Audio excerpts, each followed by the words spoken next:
everyone to a meeting of ANC 34G. This is our regular meeting on this. We meet on the second and fourth Mondays of each month. We've missed a couple of meetings, the last meeting in particular because of snow, but ordinarily we have our meetings on the second and fourth Mondays. We'll start by introducing the commissioners. All of the commissioners, by the way, were re-elected in the last election in November, so everybody is continuing as commissioners. So Becky, you want to? Yes, everybody has been sworn in. Becky. Hello, I'm Rebecca Madak, 34G04, Lafayette School in Lafayette Park, and I go to Utah, basically Nebraska, Morrison, and Tennyson, and back to Utah.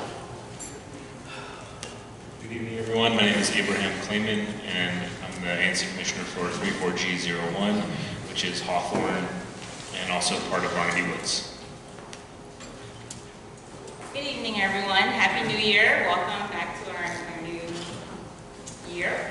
I'm Shanda Tuck Garfield, and I'm Commissioner for ANC 34G02, which is on the part of the district that's closer to the park, surrounded by Oregon, Utah, and that section. So thank you for coming out tonight.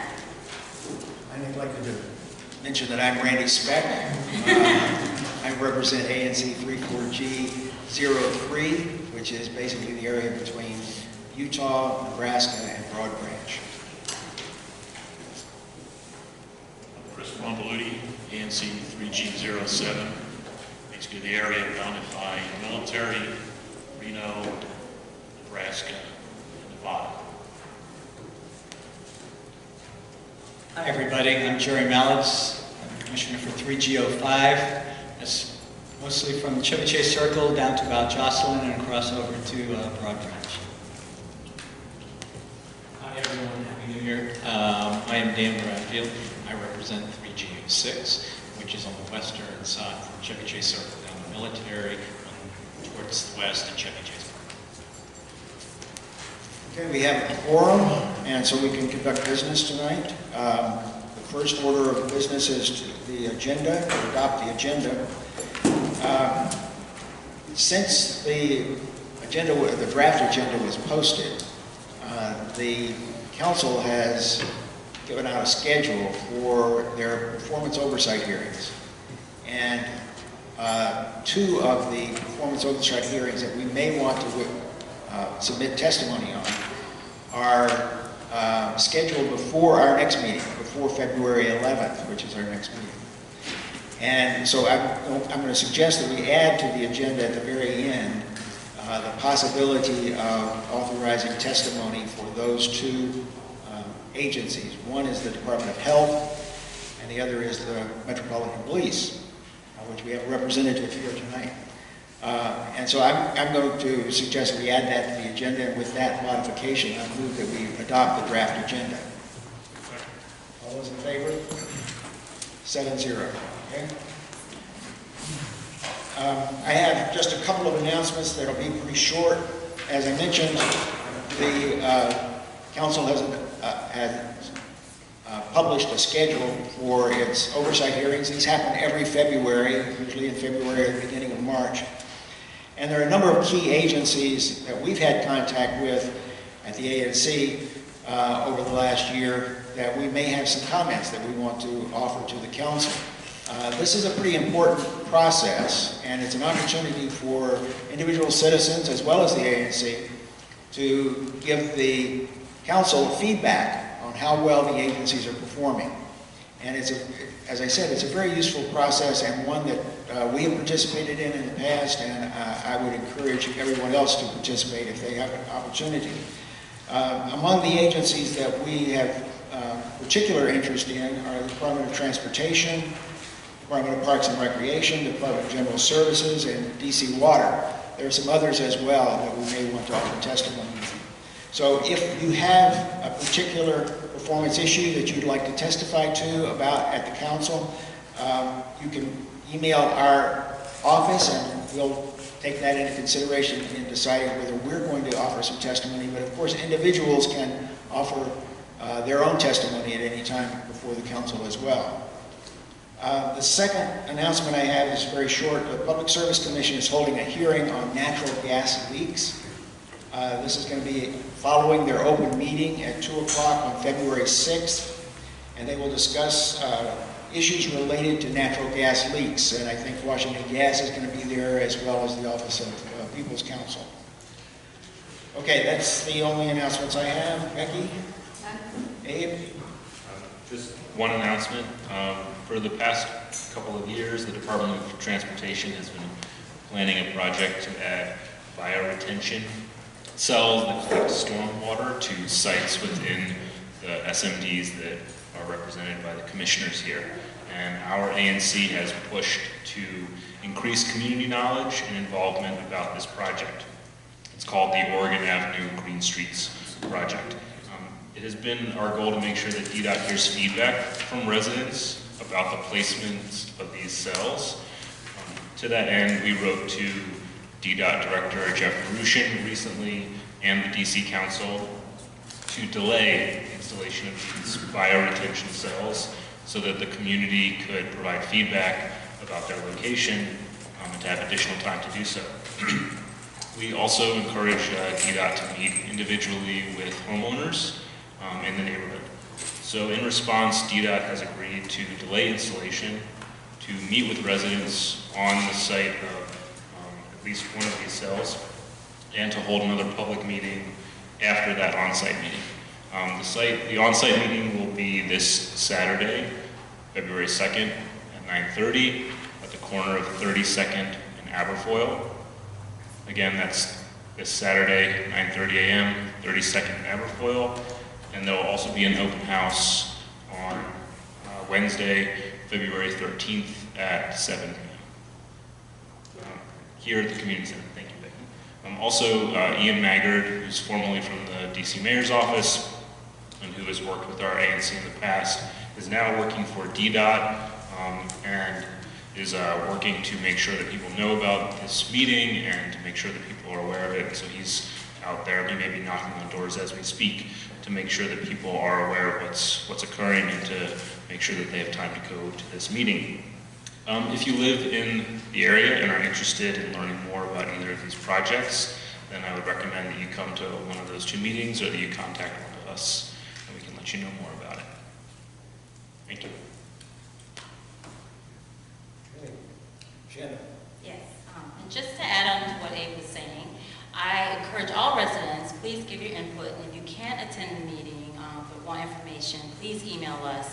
But as you know, we always try to be open and transparent and get your input, and so we definitely want your input regarding this matter, which is separate from the Oregon Avenue Road project, as you know. Additionally, I'd just like to announce that I've been working with DDOT and Councilmember Todd's office on tree issues that we're having in our section of the community.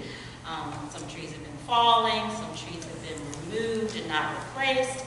So a number of residents have reached out to me about those issues, and we have been assisting them. And thankfully, some of the plantings will be occurring, I believe, this month.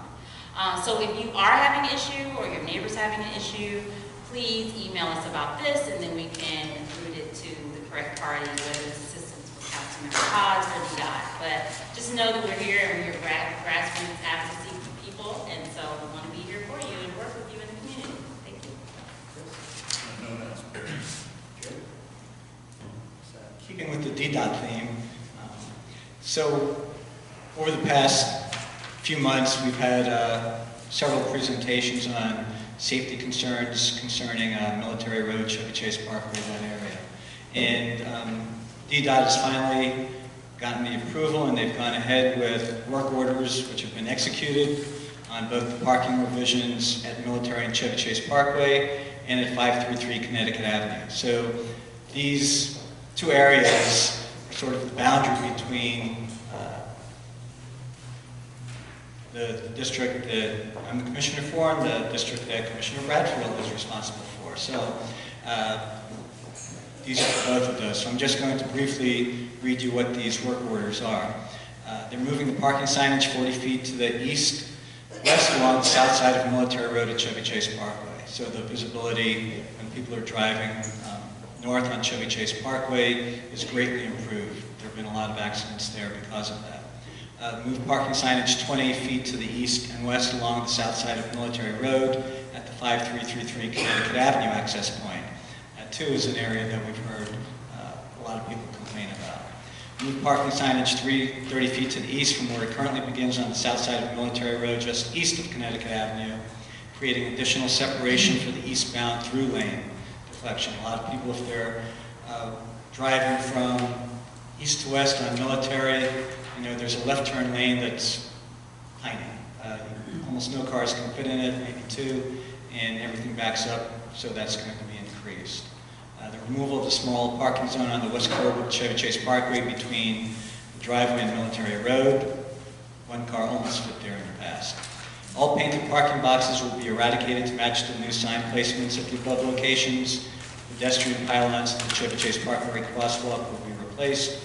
The speed limit sign along eastbound Military Road will be removed from the post with the pedestrian warning sign and posted separately. So those are the things that will be taking place in the very near future since court orders have been executed. So we've been working with them, both Commissioner Bradford and myself, and Commissioner Speck has been involved in some of these as well for a long time. So it's good to see that something's happening with this. And Gary, that doesn't require any action from the commission.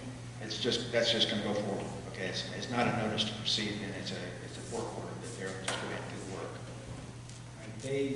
They had their notice of intent posted in December for both of those. They received no comments from the public on either one of them, and these were things that we already have asked them to do, so yes, they're just proceeding with that. Dan?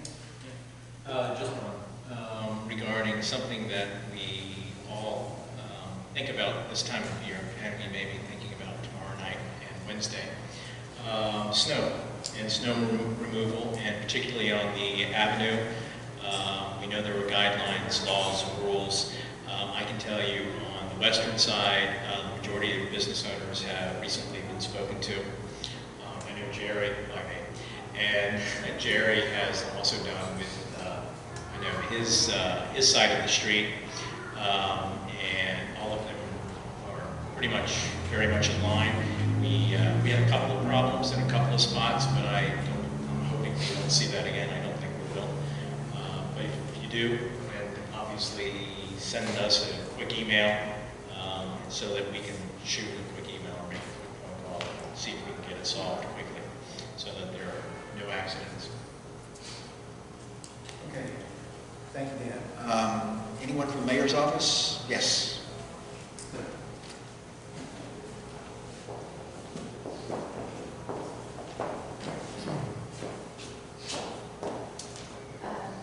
First and foremost, I'm Jessica Wertheim. I'm the Ward 3 liaison from the Mayor's office, and I want to introduce to you, for those who have not met her, this is Gabrielle, and Gabrielle is the new Ward 4 mopers. So, introduce yourself, please. Thank you. So as just said, sorry about that. So as just said, my name is Gabrielle Priest. I'm the new Ward 4 liaison. I did work in the Ward 4 Council office 2 years ago, so I am very familiar with Ward 4. I wanted to make sure that you all have my phone number. I don't have a card yet, so if you guys have a pen, you can just go ahead and write it. It's 202-603-7182. Alrighty, thank you. I look forward to working with you. And your email address, Gabrielle? Oh, I'm sorry. My email address is Gabrielle, that's spelled Gabrielle, .priest, Priest, 2 @dc.gov. So, just some quick updates from the Mayor's office. This coming Thursday, the 31st, is the last day to enroll through the DC Health Link. The enrollment period will end on Thursday. Another great thing this coming month is Fair Shop February. This week, for this month, Mayor Bowser announced that all rides on the DC Circulator will be free starting today until February 28th.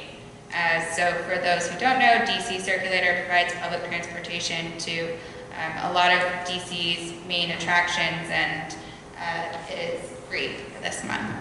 Another important thing, budget engagement forums. This coming month, there will be several opportunities to voice your opinions on how Washington spends its money. And one opportunity this year will be a senior telephone town hall, which will take place on February 11th at 12 p.m. And I'll be posting on the listservs, so if you want specific information, please make sure to pay attention to the listservs. I could also, if you'd like, send it to the commissioners as well.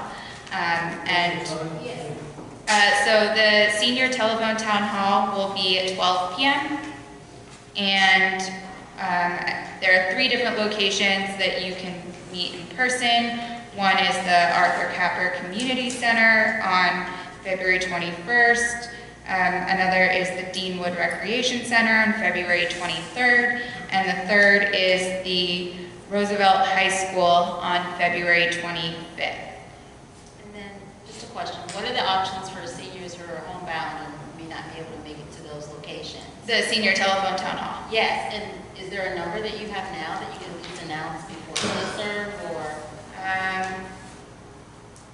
Because our ANC also films this, and there are a number of individuals here today. Okay, let me see if I can just pull up the number for you all. Okay, so you can join the forum by dialing 855-756-7520, and the extension is 38887 pound. 3877. 3887 pounds? Yeah, so it's 38887 pound. Thanks. Yeah, So that's the conference ID. that's correct. Yes. No, You said no. extension, so I just Well, they say extension on the Eventbrite. Yes, you are correct. It is the conference code. Depending on the conference line, sometimes they say extension, sometimes they say conference code. But yes, that is correct. All right. Anyway, if you have any community concerns or questions, as always, you can feel free to talk to either myself or Gabrielle. Thanks. Thank you very much. Okay, Anthony.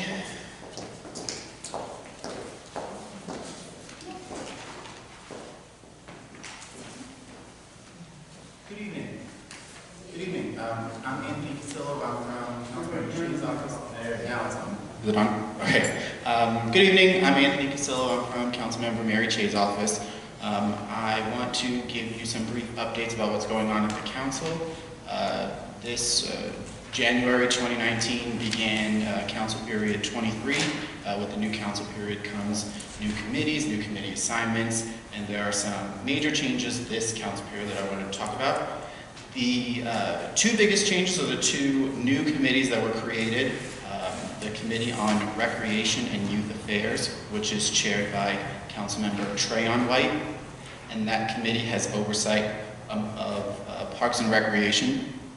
And the second committee created is the Committee on Facilities and Procurement. That is chaired by Councilmember Robert White and has oversight of Department of General Services and the Office of the ANC. So those are 2 of the bigger changes that have happened that residents in this ANC may be concerned with. Councilmember Chase still chairs the Committee on Transportation and the Environment. Under that committee falls the Department of Transportation, the Department of Energy and the Environment, Department of Public Works, Department of Motor Vehicles, and there's limited oversight over DC water. That information is relevant for the budget and oversight season, which we are entering into. I'm not going to go too much into budget and oversight. I just want to say that I will leave the performance and budget oversight schedule in the back for folks to look at. That information is also available on the DC Council website. That's dccouncil.us. It's pretty much the first thing you will see. Budget and oversight schedule. Just a reminder, if you do want to testify at a budget or oversight hearing, just email the committee with oversight over the agency in question. If you would rather submit written testimony, the record is open. You can submit it before the oversight hearing or up to 2 weeks after the oversight hearing. And if you have, and for Transportation and the Environment Committee, if you do choose to testify before any of the Transportation and Environment Committee's oversight hearings, please email our administrative staffer. Her email address is first initial A, last name Benjamin, BENJAMIN, @dccouncil.us. Her name is Akima Benjamin.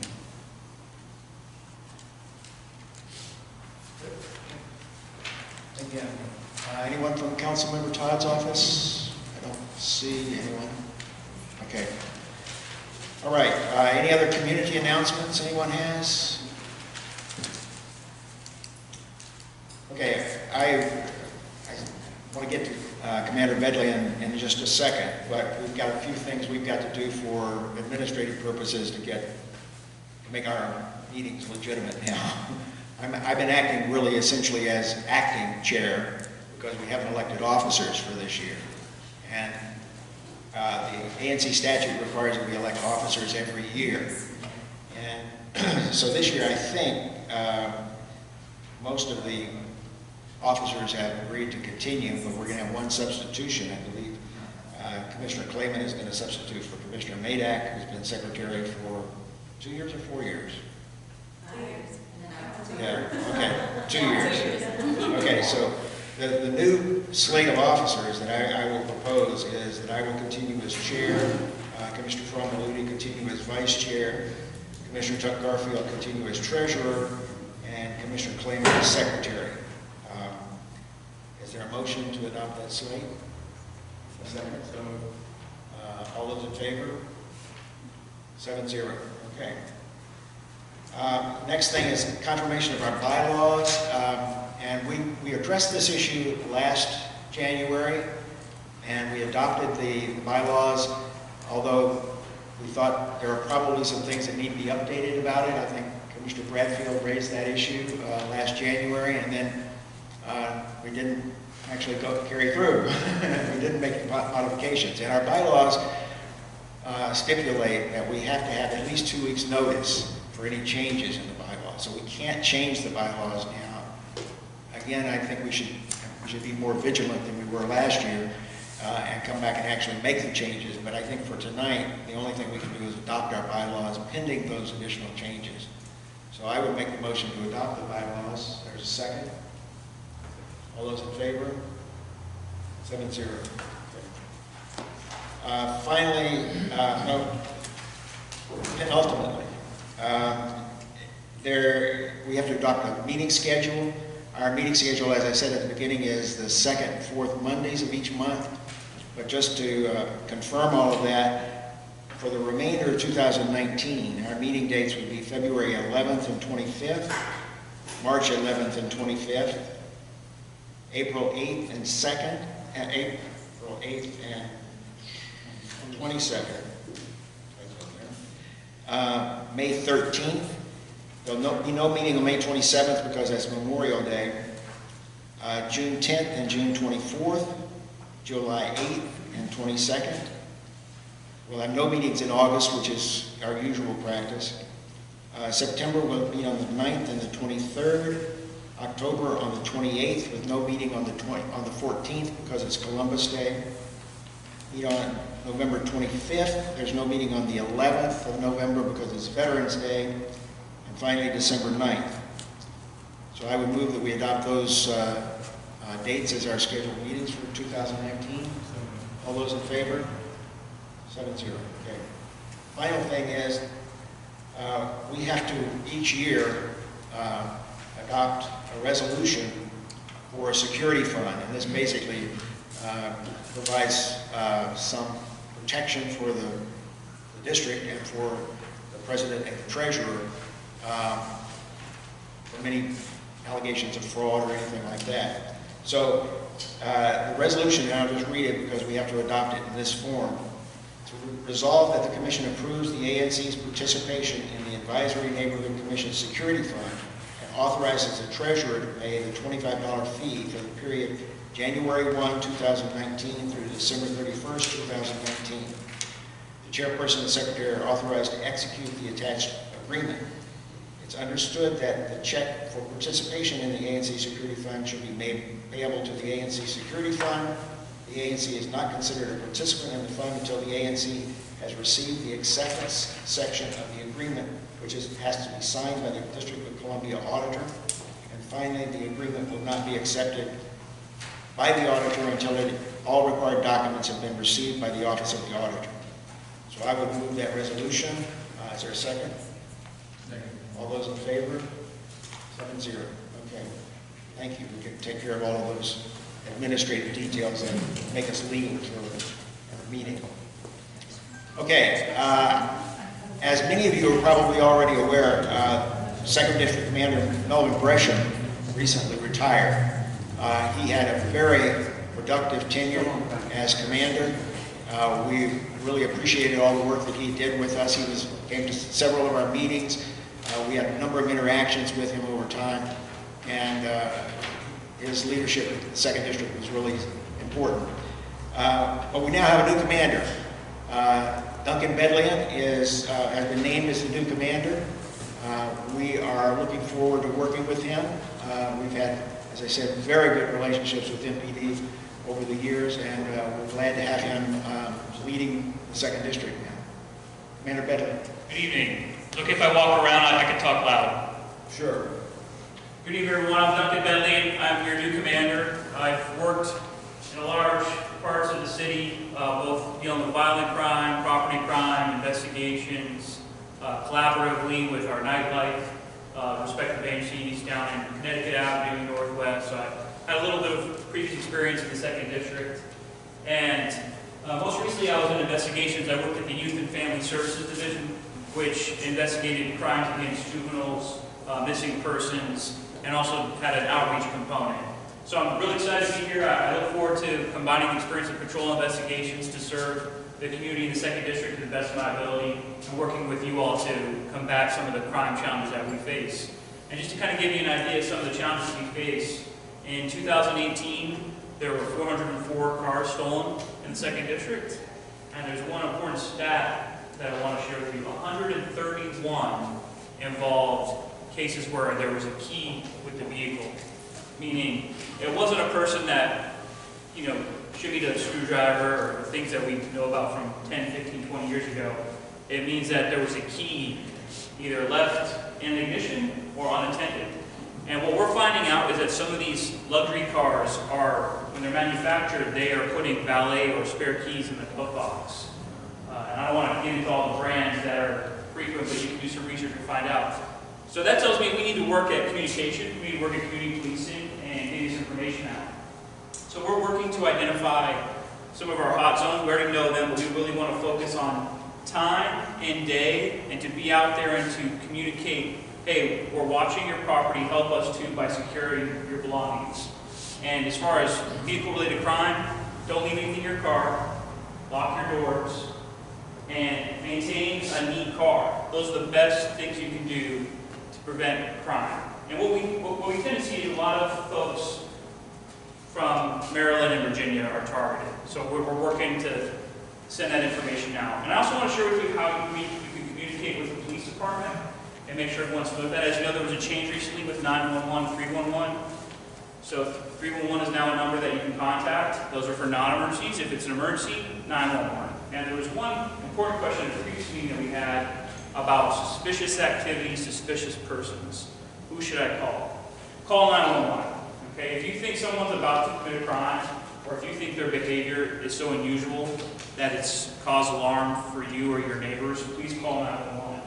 And there's also other ways you can provide information to us. If you know about a crime, if you have a tip, if there's a pattern you're seeing in your neighborhood, you can text the police department, and you can text us at 50411. 50411.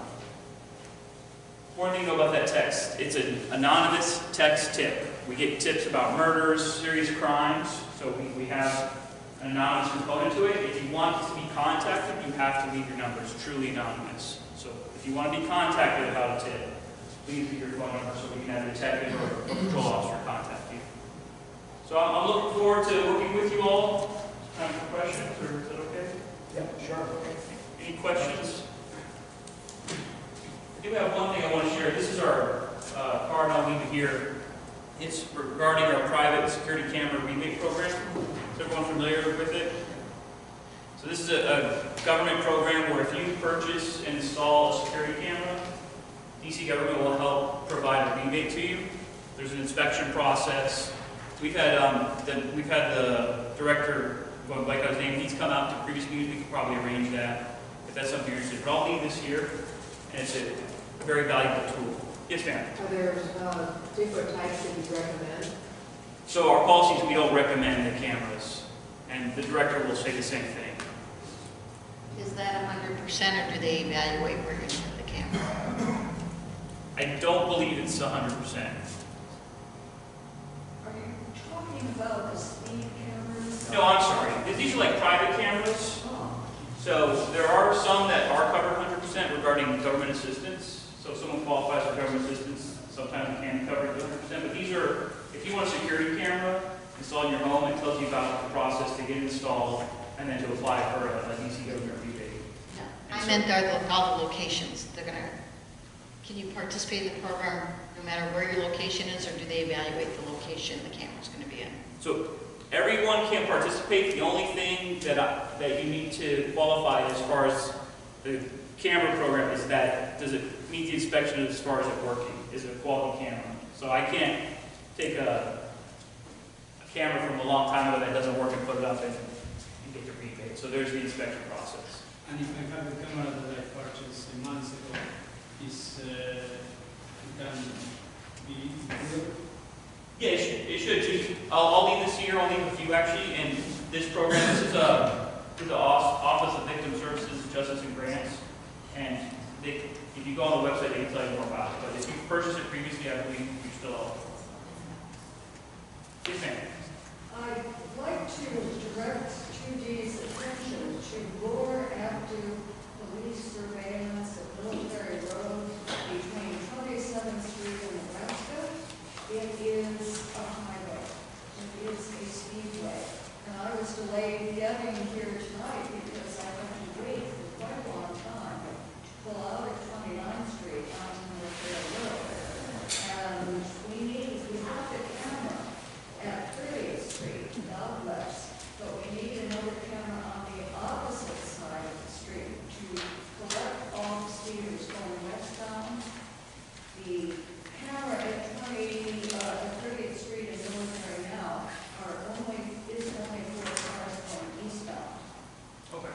But we have never, ever been able to control the speeding traffic on Military Road. And it's only getting worse over the years I've been there coming up. We've got some concerns specifically for St. John's College campus. So that is an area that we're increasing our enforcement. So, and just to let you all know, if there's a speed camera, we're still going to send our officers to enforce that area with LiDAR, with other types of traffic enforcement. So we're not relying solely on speed cameras. We want to make sure our officers have a robust traffic enforcement program, and we're going to follow with that. So it was at 27th in Nebraska Military. 27th in Nebraska on Military Road because the road dips and the cars fly. Okay. All right. And we'll pass it along as far as the camera evaluation to see if they can go in there. Good. Chief Nation knows about this. Okay. Thank you, ma'am. Are you aware that in PSA 201, which is our local police service area, we've also had a big increase in thefts from auto, not auto thefts, but there's been actually 150% increase in the last year. And a lot of the people, some people are guilty of leaving keys, but a lot of them say, no, cars are just being broken into, things that aren't visible, people looking for coins and things. Is there any advice you can give beyond what you've already said on that? So there's two schools of thought. Some people believe you leave your doors open so your window doesn't get broken. our concern is we don't want people becoming comfortable entering into your car, which is also a crime. And we don't want people getting your identification information and making any efforts to steal your identity or commit fraud. So that's one thing I like to clarify is lock your doors always. Take everything out. If you have a clean car and someone can look and see that there's not a bag to examine, not something to lift up, not clothes to rummage through, you're unlikely to be targeted for auto theft. And one thing that we can also tell you is that neighbors who watch out for each other and call 911 make a big difference. Last week, we had a 911 call over near 2700 block of O Street Northwest, west of DuPont Circle area, where we got a 911 call, a good description of a person breaking in a car, and we closed 3 car break-ins, 3 theft from auto arrests on one person named Sheldon Smith. So Sheldon Smith was arrested, we've arrested others. We arrested a juvenile male in 4500 block of 45th Street Northwest. He entered a vehicle, officer saw him as they turned the corner. The door was unlocked, so he went and sat in the car. We still arrested him anyways, because he can't do that. So we're being creative. We want to be aggressive, and we want to proactively arrest folks. But it's really helpful if you call 911 and you have neighbors that are looking out. Do they follow up on this? Because I called 911. I saw somebody trying to break into a car in Casada Street a couple of weeks ago. And I called, gave them the car description and the license number. And they just asked, which way did the car go? And that's about all. They didn't even ask my name or anything. So I don't know whether there was any follow-up or whatever happened. Where was the location exactly? It was on Casada between Nevada and 33rd. I was on my way home. I live on Tennyson, and I didn't know the people or anything. But I saw, what I thought at first was AAA, trying to get into this car. But then when I saw the guy with the jack thing, trying to break in, I knew it wasn't AAA. Yeah, I can look at that, see if we found anything. One thing to note, if you want to be interviewed by the police, if you're giving a tip, just say I'd like to be interviewed, and this is my phone number, so when the police arrive, they can interview. Well, I did give them, because when I went past them, I pulled over to the side, and they apparently got suspicious when I slowed down and got in the car and took off, so they passed me, and I was able to get their license number and the description of the car, the 3 guys that I gave to them, but she didn't seem particularly interested. Let me give you my email. If you can email me that, and I'll give it for everybody. It's my first name, Duncan, D-U-N-C-A-N, dot, and it's Bedlion. It's B as in boy, E as in Edward, D as in David, L-I-O-N as in Nora, at dc.gov. So if you want to email me that information, I can look into it for you. Okay. Thank you very much. Thank you all. I'll leave these back there for you. And come back anytime. We're glad to have you. Thank you. Thank you. Okay, the next item on the agenda is one that's been on the agenda at this location many times before. It goes back to, I think the earliest is September 2017. This is at the public space permit application for renovations to the driveway at 5363 29th Street. And I'm just going to summarize what's happened previously, and I'm not sure we need very much discussion about it, but we do need to vote on this because it's coming up for a public space committee meeting on February 28th. And so we need to get this, or excuse me, is that right? February 28th, yes, February 28th. As I said, we first met on this application for a curb cut and retaining wall in September 2017, and we objected to the width of the curb cut at that time. The Public Space Committee held meetings in October and November, and finally approved a 9-foot curb cut, which was less than the 12-foot curb cut that had been originally requested, on November 22nd, 2017. Subsequent to that, the house was sold. Gina Kilpatrick and Joni Madison bought the house. They have had some difficulties getting out of the driveway with the retaining walls that were built on either side of the driveway. And they came to our December 10th meeting and presented their application for some modifications to that retaining wall. They were here with their landscape architect, Aaron Bedlion. And he proposed to make some changes in the retaining wall, some changes to the plantings and public space, and to have new paving for the driveway. The curb cut, however, that was the bone of contention earlier, would remain at 9 feet. They proposed to remove some of the ends of the retaining wall so that they would be able to back out of the garage without hitting the wall. They proposed to replace that portion of the wall with ground cover and permeable pavers. And they gave the commission a petition that the owners had circulated to neighbors with 15 signatures of residents in the 5300 block of 29th Street. And there were some of those residents who also attended our meeting and spoke on behalf of the application, all supporting it. One resident, Ann Rimshaw from Military Road near 29th Street, had an objection to the proposed landscaping, had no objection to the proposed landscaping, excuse me, but did object to the proposed changes to the driveway, indicating that they were not a repair but a reconfiguration. Since that December 10th meeting, there have been some reviewers at the Public Space Committee that have posted comments about the application, and I believe there were some modifications that have been made that are posted on the Department of Transportation's website, the TOPS website, and those were primarily related to things like the traffic control plan and the tree protection program, neither of which have any substantive basis, any substantive impact on the application. So the application is, as I just described it, basically just to leave the curb cut the same, to make some modifications to the retaining walls to lower them, and to put in a lot of additional plantings, which I think would be a big improvement. We didn't have a quorum at our December 10th meeting, so although the discussion took place and we had all that represented or reflected in our minutes for the meeting, we couldn't take a vote. And as I said, the Public Space Committee is going to consider this at its February 28th meeting. So we need to make a decision on this at this meeting. Gina, do you have anything, you or Joni, want to say anything about this? This is still on? Yeah. The only thing I wanted to do was confirm that you had also received some emails from our neighbors. We heard from several neighbors some who did sign the petition, others who were not able to sign it, that they had actually emailed the ANC with their support. So I just wanted to make sure those had been entered into the record. Yes, we did receive those, and I did pass those along. Okay, thank you. Okay, anyone else have a comment or anything they want to add? Commissioners, do you have any questions? Okay, I would move that we support the application. No, I have no objection. We have no objection.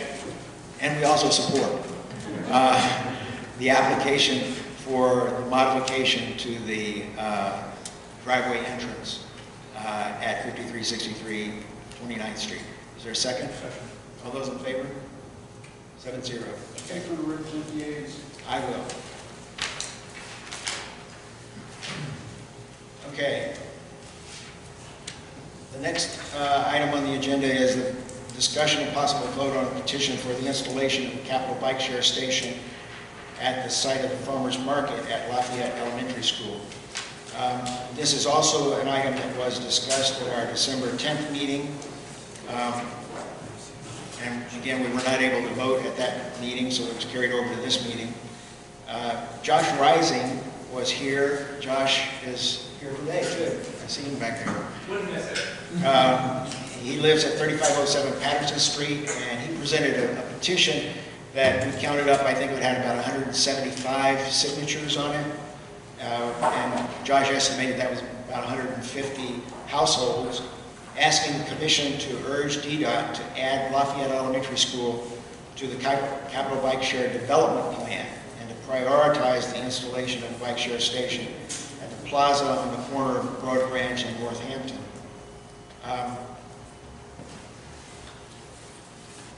I mentioned at our December 10th meeting that our ANC has been focused on bike share for a long time. We've considered at various times a number of different locations and had recommendations from people in the community for bike share stations at several locations around our ANC. Josh indicated at the meeting on the 10th that there are a lot of benefits to biking, and he reported that there are 500 stations in the metro area now with 4,300 bikes in rotation. He said Lafayette Elementary School is a good location for the bike share station because they had about 800 children dropped off every day, with perhaps 500 parents dropping them off. And the ability of a bike share station, the availability of a bike share station at the school would permit some of those parents to use bikes then to go to either a metro station or even all the way downtown. He said that the petition had been posted at Broad Branch Market, and that he had reached out to Commissioners Madak and Mallets to get their input. He'd also reached out to the principal at Lafayette, to the Home School Association. He said the Home School Association could not take an official position, but they reported to him that they didn't have any objections. He also spoke to Councilmember Todd and asking him for his support. Councilmember had assured him that he would have his support. He said he'd also contacted Aaron Goldbeck at DDOT, who said that the resolution from the ANC would carry great weight in deciding a location for a bike share station. And he sent a draft of the resolution to Commissioners Madak and Mallets, and that has been circulated to the full commission. He reported at the December 10th meeting that there would need to be a memorandum of understanding with the school because the station would be on school property, but he didn't expect that to be a hurdle. And the station would not be a permanent fixture, so it could be removed at any time if it became unpopular or there was any problem involved.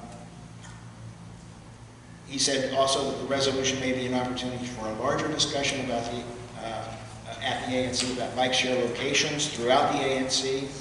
I know Commissioner Madak has suggested some other locations as well, and that the Lafayette location provides a central mass of people at the school that could justify the station there.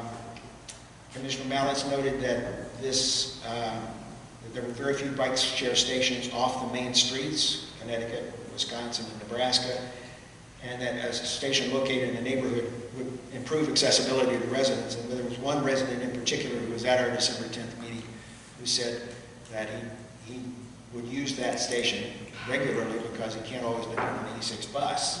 And so he thought that would be a very valuable thing to have. There were several other residents who spoke in favor of the bike share station at our December 10th meeting. All of those are reflected in our minutes.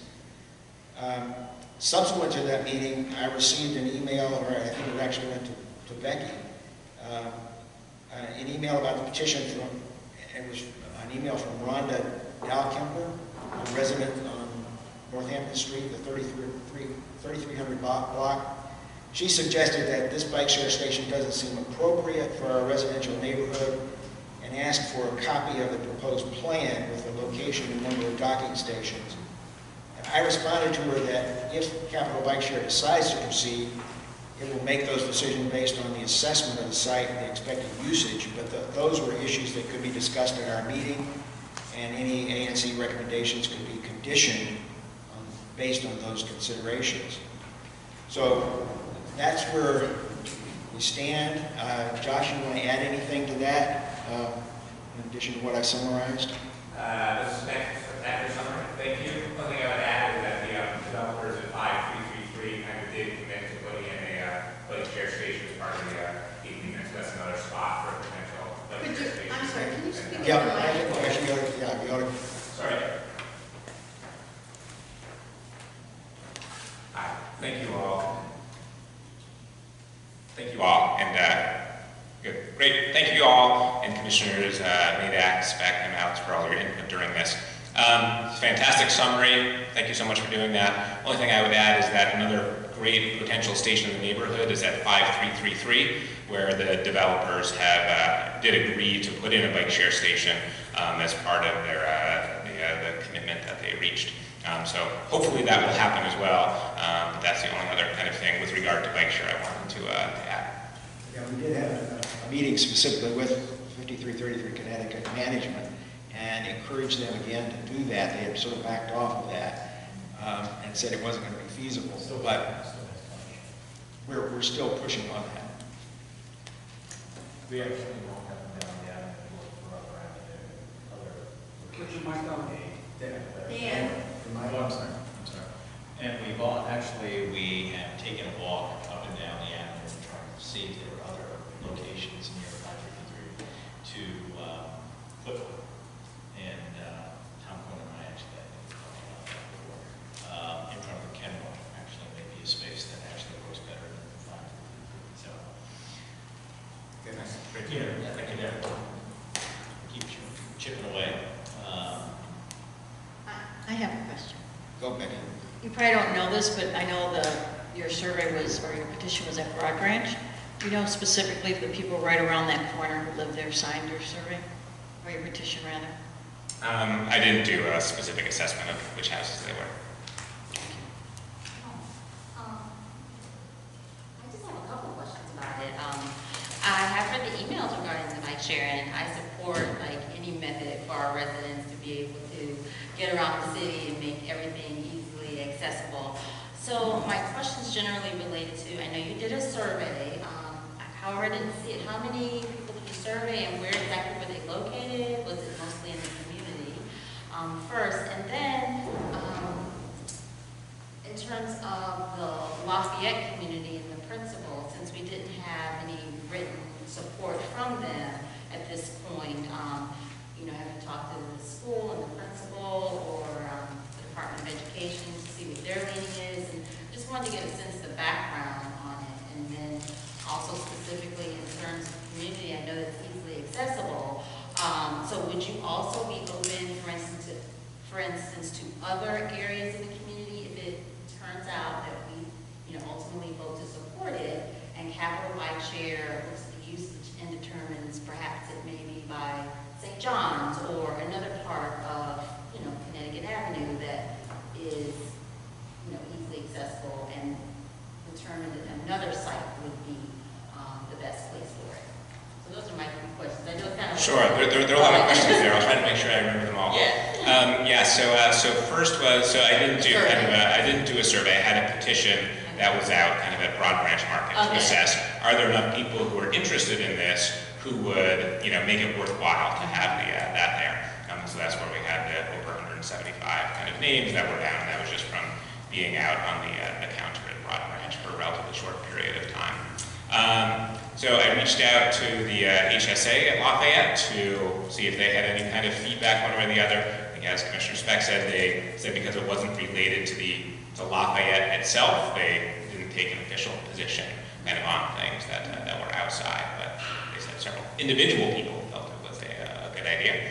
And then I emailed kind of with Principal Brocard kind of about it. I'd have to look back exactly at what she said. You know, again, didn't take up, you know, couldn't endorse it one or the other, but I think was generally supportive. So, but so they basically did not have an opinion on it at this point? No, I could try to search for, again, you know, I think generally said outside the scope of, you know, what they're focused on. And I think, you know, generally, I think, you know, as we've talked about, ANC 3-4G is underserved compared to just about every place else in the city. So I think, I think the more the better. Capital Bikeshare, you know, I think from my perspective, that spot makes a lot of sense, but I think there may well be other ones in the neighborhood that make a lot of sense too. And then I guess the other question is, in terms of the process, would you be able to talk more about the like for instance, if you did have the ANC support, what is the next step dealing with Capital Bikeshare and DDOT, just to get a sense of their evaluation process and how long that takes? Yeah, no, it's a great question. I haven't been through this before, so I don't know the specific details, but you know, certainly we let, you know, Aaron Goldbeck and DDOT kind of know about this, and it would kind of get entered onto, you know, the list of areas for them to look at. They do have to get into that MOU with either DCPS and or DGS because it's not on public property. It is, you know, DC property, but not public property like some of the other sites are. So that would take some matter of time, but hopefully not be insurmountable in kind of some of the other assessments. So, you know, I think, you know, most optimistic I would be, you know, sometime in the fall. It might be there, I think, is the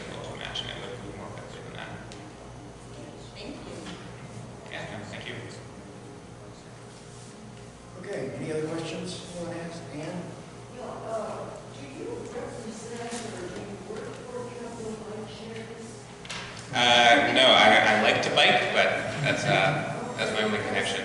One of the big complaints of many drivers is that bikers are not adhering to the safety regulations of going to the helmet. And also they blow through traffic stops, traffic lights. And I am wondering, with the station that you gone around Lafayette Elementary School, what kind of education are you proposing to get to the kids, get to those who do bike about safety on the bike? Yeah, well, I certainly know that, I'm sorry, Commissioner Maddox, do you want to say something? No, go ahead. I was going to say, I think they have a bike safety class right in there. Yeah, exactly. My understanding is that bike education is, a part of the DCPS curriculum, which is great, and it needs to be. I've got certainly plenty of similar things I could say about drivers, so I hope that they're being educated similarly about motor vehicles. But certainly everybody should be following the rules of the road. So are you doing something with this new station proposed at Lafayette? Is there something special that you would want to emphasize, like safety? So children are getting bicycle safety as part of their curriculum already in the DC public schools. I'm open to anything that you would propose, but I think they're already getting it as part of their education.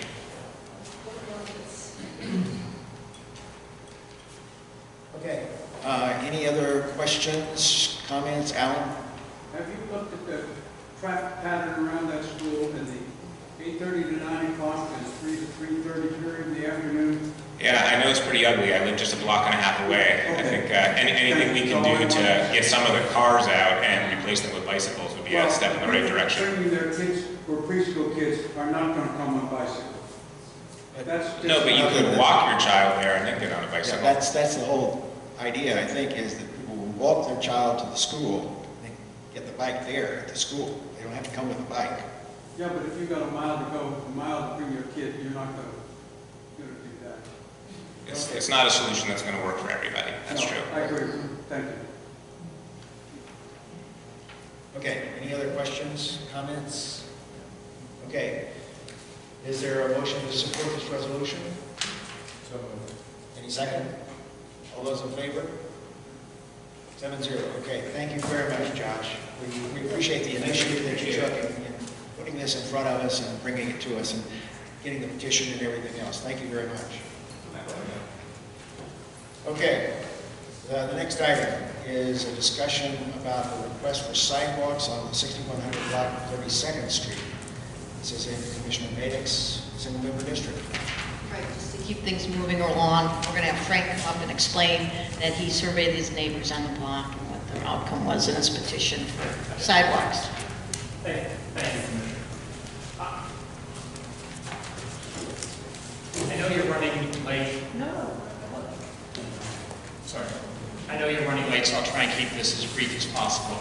I've lived on 6100 block, 32nd Street for basically since dinosaurs roamed that area. And we have a real problem there right now. We have sidewalks on part of one side of the street and large gaps on this other side of the street. If you look at the map that I've enclosed, you'll see the red area to show that. 32nd Street has become increasingly important as a catchment area as children, talking about the bicycles, walk or bike back and forth to Lafayette, or caregivers are taking children to and from the Lafayette playgrounds.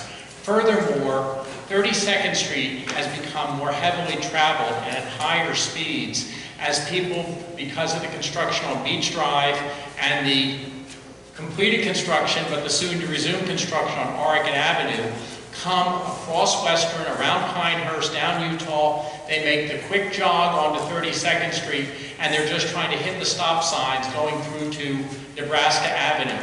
So we have a problem there. We're just trying to address it by having the sidewalks completed and having wheelchair ramps, that's it, installed. And I'd like to add that in 2015, the city came through, marked everything out with orange, but it was the same time that WASA was getting ready to replace our water lines. And they could do one or the other, basically, and didn't do the sidewalks. So all we're trying to do is get it back in the city planning process, get the sidewalks we have there that need to be repaired, have the sidewalks extended on the west side of the street, have the sidewalks completed on the east side of the street, so we fill in the only major gap I'm aware of in the sidewalk network between Utah and Lafayette School. That's what we're asking for. It's fairly straightforward.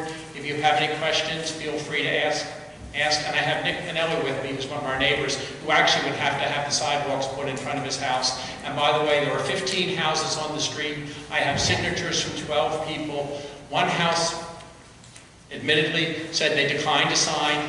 One was a tenant house, and she said she was reluctant to sign because the owners, I believe, are with USAID in Senegal. And a third house, I've tried repeatedly, as has Commissioner Natick, to get in touch with the people, and they just don't do it. So that's what I'm here about. I'd love to have your endorsement of it so we can hopefully get this on the city's sidewalk construction plans for 2019. I see they're already going around marking things with white. I saw that on 31st Street or 31st Place just the other day. That's what I'm here about. Okay, I just want to, there's one house that has stepping stones in front of it. They had a little hesitation, so why don't you explain that? Well, they have a fence that sits back, I measured it 9 feet 6 inches from the curb, and they said that they were afraid that the sidewalk would require their fence to be removed. I noted that the house immediately to their south has the exact same setback as they do, and has a sidewalk in front of it, which would be parallel to the line. And I know the city has been very creative at working with people to address jogs and sidewalks and things like that, to address specific complaints like that. But the other people who have the sidewalk, would have a sidewalk constructed in front of it, have signed this freely, with the exception of the one person who's in the tenant-occupied house at the corner of Rittenhouse and 32nd Street. Right, and just for the record, the owner of one of the houses is John Kirby and Catherine Kirby. I've called them numerous times, left them messages, they never got back to me. And the other one is Malat Zidu in Alu Ebera. The only numbers I could find going researching the internet and stuff were in Las Vegas. I left messages on those phones too. One was disconnected. I think they're the ones who might be in Senegal. I'm not sure, but nobody got back to me. Yes, Jerry. First, I fully support your trying to get sidewalks. Having just been through this for Chevy Chase Parkway between Legation and Military, one thing that I'll just, I don't know if warning is the right word, but they put it on one side of the street. They said that's really the obligation that they have to make sure that there's sidewalk on one side of the street before they start worrying about sidewalks on both sides of the street. I understand that. The only point I would raise is if you look at that map, as you come south on 32nd Street, Stevenson is not a classic cross street. It is a jog. And it jogs by about 75 feet. So unless you have, and right now what happens is kids with moms, dads pushing strollers, they come south on 32nd Street, they hit that intersection. Where do they go? They have no place to go to continue their walk. And unless the sidewalk continues across Stevenson on the other side, I think we're still in the same situation, unless they give me a nice crosswalk or something in some way to control traffic and speeding down. I can agree with you more. I'm just mentioning it. Okay, I'm just preparing my counter argument. Bring it up. Okay? Were your neighbors aware that the first number of footage is not their property, but it's still city property? There are people who think they own all the way to the curb. That's just what I'm I recognize that, and of course we've just been through that because people were very surprised to find out that when WASA replaced the water lines, they were 40 feet inside there, 40 feet in from the curb, which is what the city line, or 35 feet or something like that. So I think they were aware of the fact that their fence is on city land, but okay. Yes. Okay, Nick, did you want to say something? I'd just like to echo what Frank said. You know, I think connecting the sidewalk, continuing the sidewalk, and making the appropriate repairs is really imperative to providing safe pedestrian passage on 32nd Street, considering we do get quite a bit of traffic during rush time. Any other questions or comments from anyone? Becky, you want to make a motion? I make a motion that we have no objections, or we support, we support the petition for sidewalks on 32nd Street, the 6100 block of 32nd Street. For a second? Second. All those in favor? 7-0. Okay, thank you. Thank you. Frank, thank you very much. Just a question, will you forward that on now to the city? We will, yes. We will, yes. Okay, thank you very much. Appreciate your time. Thank you, Mr. Mayor. Okay, moving right along. Favorite topic. This is a report on the status of the community center modernization and preparations for transition during construction. As I suspect 95% of you anyway know, we've been working on this project to get a new community center for 2 years, 2.5 years, something like that. And in the current capital budget for FY 2019, there is money, and over the next 3 years, $19 million that's been allocated to modernize the community center. We are, as an ANC, we've supported this very, very vigorously. We were instrumental in getting the money into the budget. Now the process really starts for real, and we're moving ahead. We're going to discuss this in 2 parts. One is I'm going to give a summary of the current state of what's happened in the last month or so. And then Jerry and Abe are going to talk about the transition period, what can happen during construction, how we're going to take care of all the programs that are already in the community center here and make sure that they are sustained during that construction period and then come back after it's over. The big announcement this last month has been that on January 10th, the Department of General Services issued a request for proposals for the design contract portion of the work. This is something we have been pushing them to do since October 1st because that's when they got the money. It took a lot longer than I thought it should have or could have. But anyway, they did issue it on January 19th. And they have then amended it slightly to change some of the reply dates. The amendments were on January 18th, and they changed that the bidders will submit their questions with regard to the request for proposal on January 29th, tomorrow. They're supposed to submit all their questions, and then they will answer them and publish those answers for everyone to see. And then the proposals must be submitted by 2 p.m. on Friday, on February 19th. I don't know what day of the week that is, but February 19th. And then let me just summarize a few things about the RFP because I think it's pretty significant. This is what's going to kick off the whole process, and so it really is important what's included in this RFP. And by the way, we had asked to have some input into that so that we could participate in development of the RFP. They declined our offer, but nevertheless, a lot of what we had included in our January 2018 report is included in the RFP. So they did pick up on most of the things that we were interested in.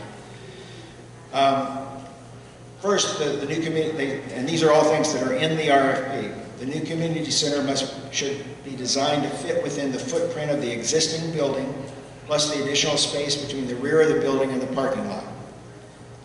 Additional above-ground parking spaces should be provided if feasible. The new building should be aesthetically pleasing and serve as a refuge in case of emergency. The architect and engineer is to work closely with the community to ensure the final design meets current and future community needs. This was obviously a very important point for us, and I'm very glad that that is included in the RFP itself. The building must be at least LEED Silver certified, which means it will be a renewable, friendly, clean energy friendly building.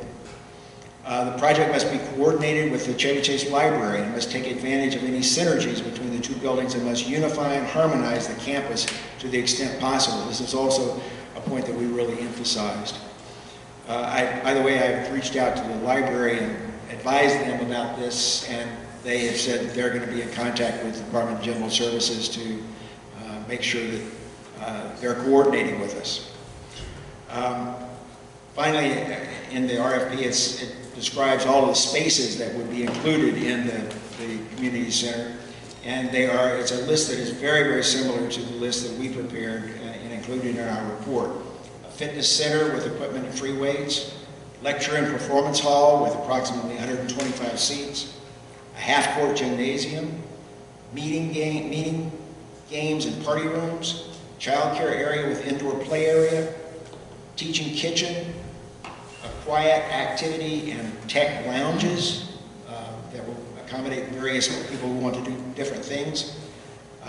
Dance, yoga, and Pilates studio that includes specialized flooring for ballet.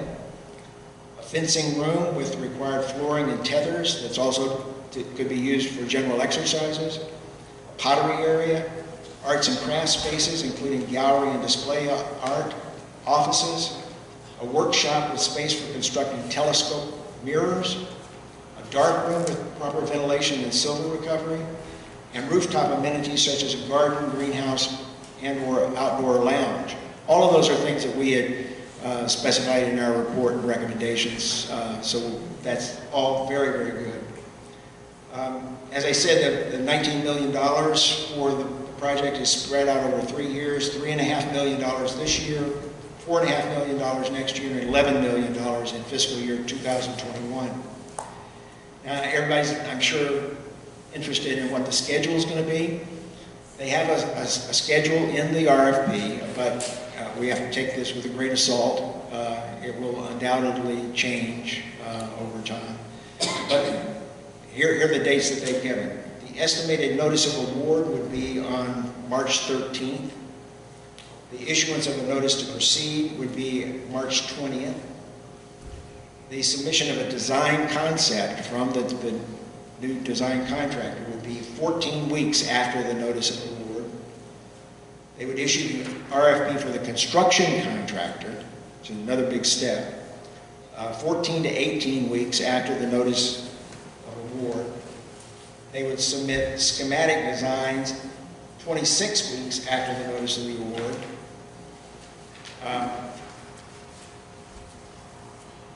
The notice of award and notice to proceed for the construction contractor, and this is really what would kick off the construction process, would be 26 to 30 weeks after the notice of award, and that would be approximately sometime in October 2019. I think that's likely to slip. They submit 100% design development 38 weeks after the notice of award. Then the substantial completion date, which is the most important, I guess, is September 22nd, 2021. So that would be within the 3 fiscal years. That's a pretty ambitious schedule, but I'm glad that they've written it that way. That's a good thing. The Department of General Services is the district agency that's responsible for the contract for the design and the construction work. The Department of Parks and Recreations is the client agency, and they will set program requirements. But in effect, we're the client. And that's the way we want to treat this throughout the whole process, is that the community is the client. And so we want to make sure that DPR and DGS are hearing us loud and clear throughout the whole process. And they have committed, I think, quite honestly and sincerely, to work with us to make sure that this is a community center that serves the community. 5 of us were at the pre-proposal conference that DGS and DPR held here in the community center. And I think we were all quite impressed with the number of people who turned out. It was a large group. Someone counted 70 people there and representing 25 or 30 different companies. And so that demonstrates that there are a lot of architects and engineers out there who see this as a very important project for them. And I think we're going to get a lot of very good competitive bids as a result.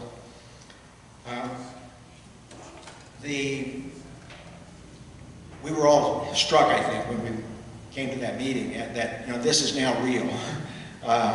We've been working on this a long, long time, but now we're going to go forward and we're going to get a new community center, and it's going to be first rate.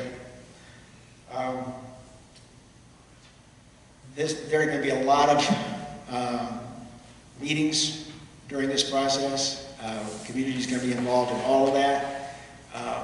They emphasized to the prospective contractors at this meeting that they should build in time for many meetings with the community, because they said Chevy Chase is a very active community, and they're going to want to be heard on all of these issues.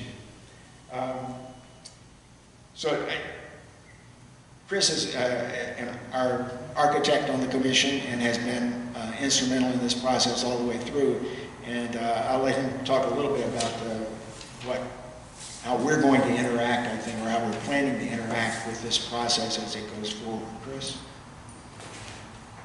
So I also was very pleased at the number of architects and design teams were at the meeting. There were at least 4 well-known architecture firms that were at the meeting. I won't mention their names. But so this thing is going to start really for us March 13th. So we have a little time. That's the notice of award. And it's our intention to put together a ANC committee, which I volunteered to lead, of about possibly 4 or 5 commissioners and an equal number of folks from the community. And we would have public meetings. Haven't structured it yet because we need to wait and see how this award goes and how the process goes. But we would coordinate with the ANC overall, and it would be a way for the community to come to important meetings, interface with the architect and the city, and make sure that we're going to get what we need here in the community. Just to add on to what Randy has said about the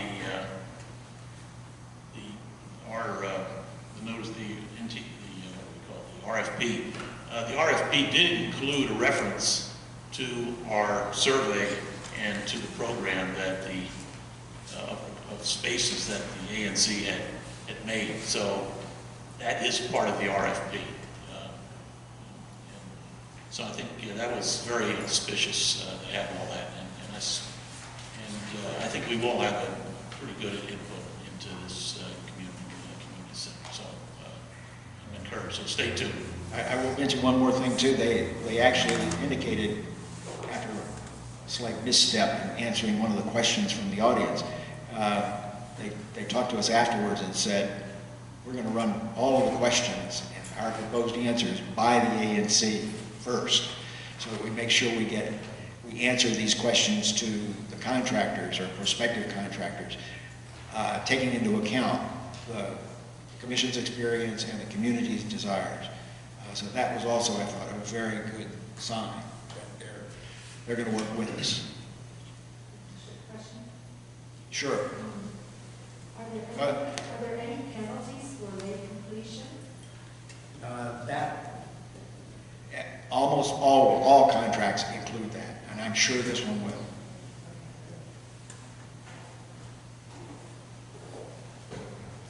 Okay. What kind of ADA compliance does the center have to be? Elevators, etc.? It's mandated by federal and DC law that you have to meet ADA. And there's a thick book that you have to go by. Well, we've gone through this before with the redo of this community center. And we got what we've got out here, which is quite bad. This community center doesn't meet ADA at all. I know, but this was the thing when it was redone some years ago. This is not a new- Those huge stairs. It's going to all be gone. All of that's going to be gone.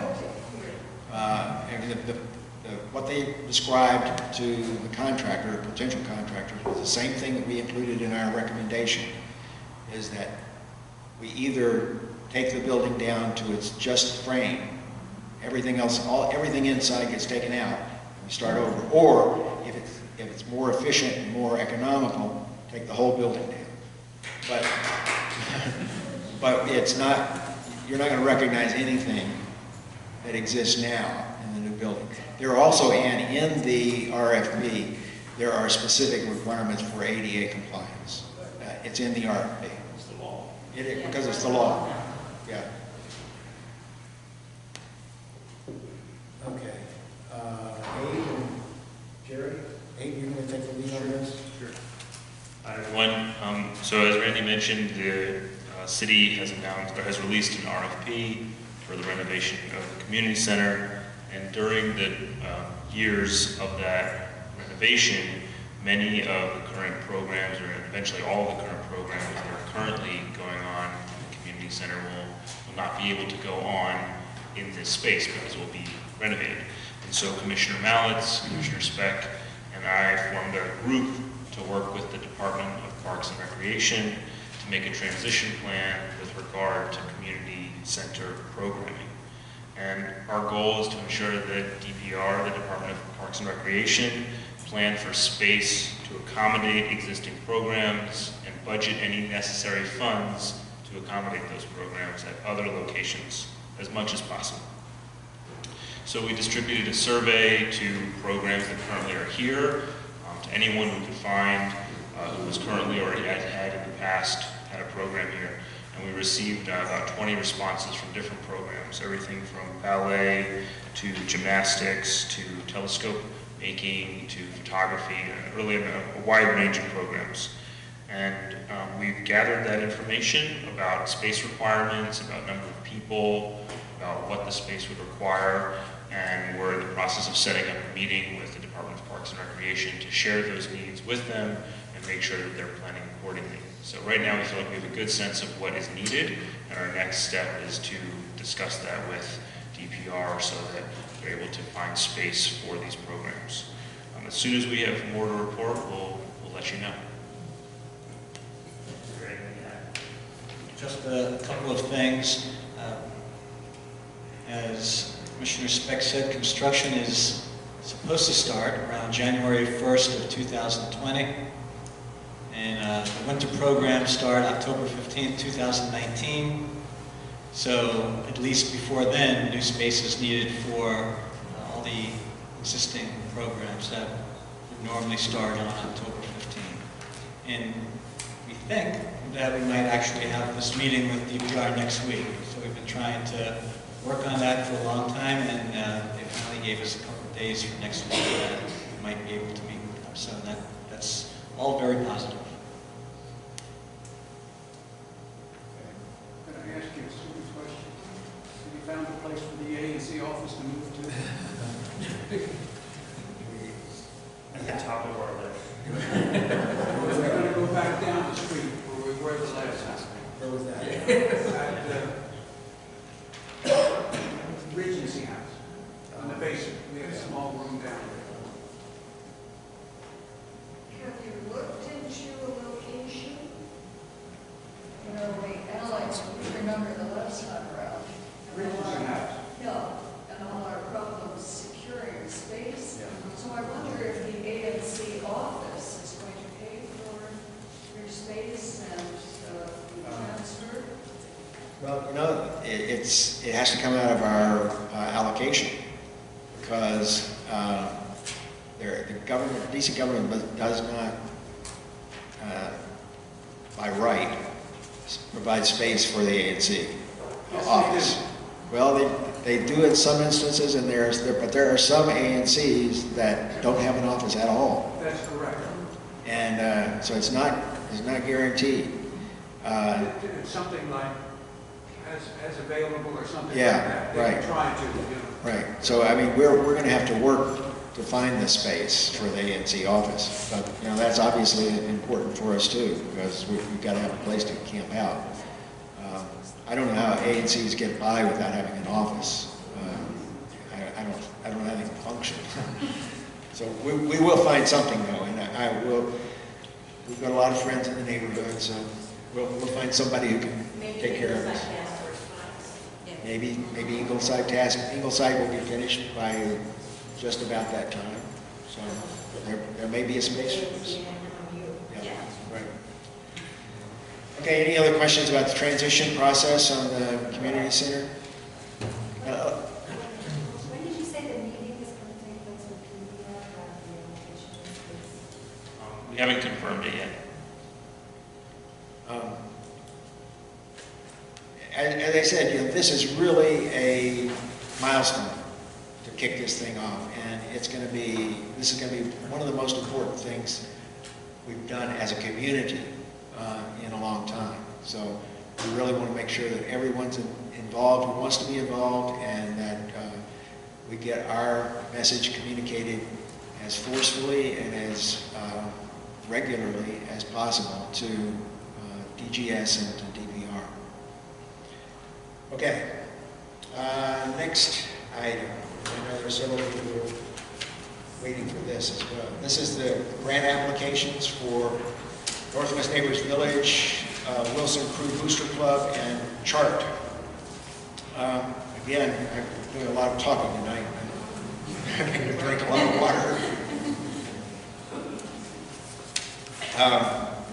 Again, let me just summarize where we stand on this, because this is goes back a little ways to last fall, when we set up a period for grants and then received applications, and then we discussed this again at our December 10th meeting, but without a quorum we couldn't take any action on it. The three applications that are before us now are Northwest Neighbors Village, which applied for a grant of $1,500, which was half the cost to develop and implement a software platform to manage their operations. The second was a Wilson Booster Crew Booster Club, which asked for a grant of $2,000 to purchase 10 new oars. And Chart, which is an art group in the neighborhood that originally sought a grant of $1,200, $700 of which would be to build a website and a presence on social media, and $500 to create a marketing presence for their spring art walk by producing maps and flyers and posters. Pardon? Well, you don't need that, Davis, because it's been modified since then. So it was $1,200, $700 for the website, and $500 for the marketing presence. That's going to change. We calculated all of those requests relative to our budget, and there was a shortfall. We can't give all those grants without exceeding our budget by only a small amount, but nevertheless exceeding our budget. And we'd also talked about the possibility of saving some money for a grant program later in the year. At our November 26th meeting, commissioners raised some questions about grant applications for the Wilson Crew Club and for Chart. Those questions related to whether the applications met the requirement that the grant benefit the community as a whole. And that's a part of the statute that enables ANCs to give grants. And the commission agreed to defer the vote on these grants so that the commission could seek further advice from the director of the Office of Advisory Neighborhood Commissions, which now makes the decisions about whether grants are appropriate or not. And on December 10th, we received a response from Gottlieb Simon, the director of that office, who said that, and he looked at the applications that had been submitted particularly for the Booster Club and for Chart. Unfortunately, neither grant application provides sufficient information to conclude that they meet the public purpose test. There are at least two aspects of this test. And the first requires the applicant for the grants, that the application for the grant contain a statement of expected public benefits. And he says, I don't see a statement in either application that satisfies that.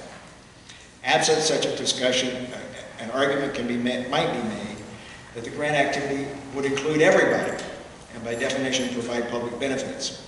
In this case, the numbers, however, he said, do not necessarily appear weighted heavily in the everybody direction.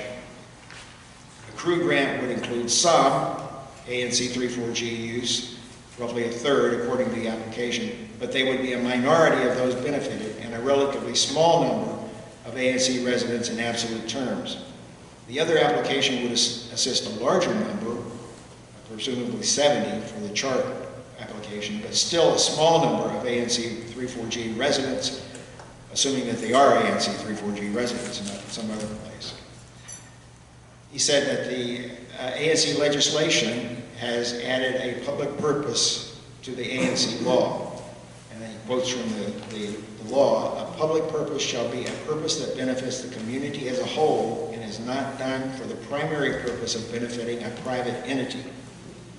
It is difficult to say in either case that the funds would be used in a way that benefited the community as a whole rather than the organizations requesting the grant. This is not to say that either application isn't for a good purpose, only that they may not fit the requirements for an ANC grant.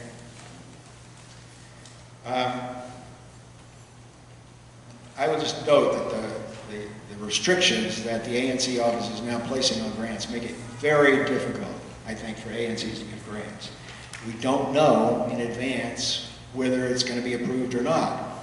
And if it's not approved, it comes out of our allocation. And so that makes it risky for us to do that, because it means if we give the grant and it's not approved, we don't have the money we need to operate. We don't get reimbursed. We don't get reimbursed for it. And that's happened to us twice in the past, and it has been very difficult for us to recover from it. Dan? Yeah, I don't want to too much of a tangent, but I want to throw in here something that has bothered me, and I think something that has bothered me through this, and I think some other commissioners as well. You are absolutely right. There are no guidelines in writing. It is purely verbal, going to one individual office that has now been assigned, who I, with all due respect, I don't think is even looking towards a legal counsel for interpretation on some of this stuff. So one thing that I would like to suggest, and I'm sorry to sideline this, I think we need to do a letter or resolution to the chairman of oversight of ANC, probably to the auditor and the head of the office of ANC, and say, this needs to be in writing. Because the way that this has been established and the lack of knowledge that is being put out there, it just, like I said, makes no sense. It makes the ANC's job impossible. That's exactly right. Because we We can't. need an attorney general's opinion. Yes. Well, or I don't know whether that's what it requires, but in any case, I mean, first of all, the auditor is no longer involved in this process Right, at all. right. Sorry, yes. And I think, and this is coming right up very soon, but we can decide it, I think, at our February 11th meeting. We should submit testimony at the oversight hearing and say, you know, because there is an oversight hearing for the ANC office.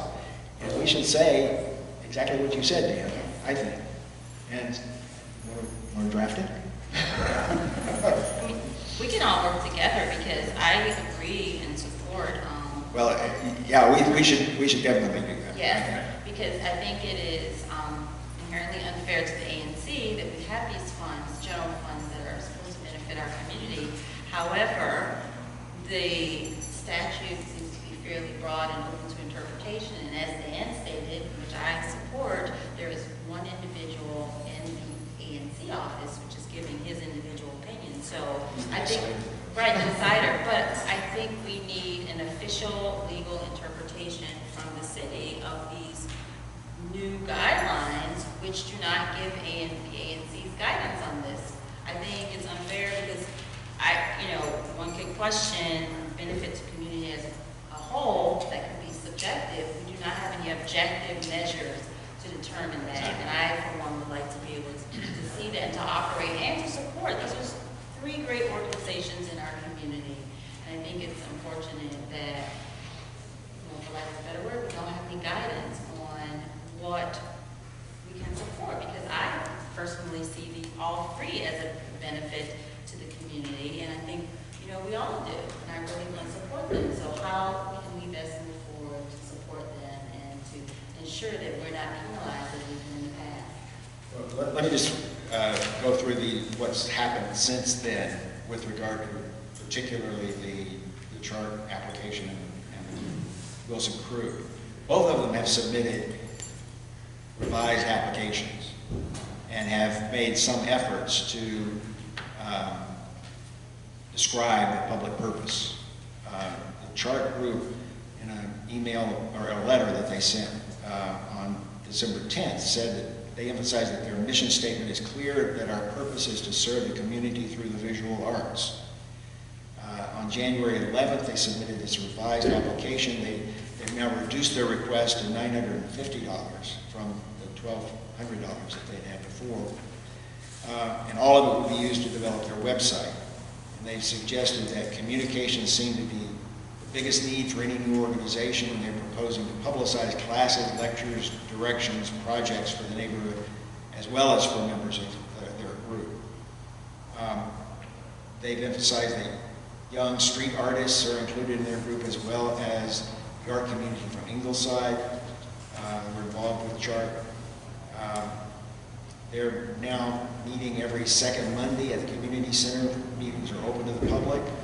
They sponsor an open studio every Friday in the art room at the community center, where members of CHART as well as the neighborhood can come together and paint or draw. They supply supplies at those open meetings.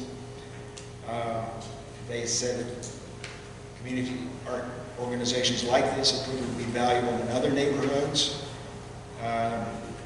And they are now raising money through membership donations, $35 a year. And on January 22nd, they indicated they received a certification of incorporation, which is, of course, not the same as a 501c3 certification, which we asked for on our grant application form. I think we ought to talk about all three of these together because, you know, we do have limitations. So let me just go through what the others had to say. For the Northwest Neighbors Village, they also applied for an equal grant of $1,500 from ANC 3E, and that would be half of the share that is needed to set up their new database.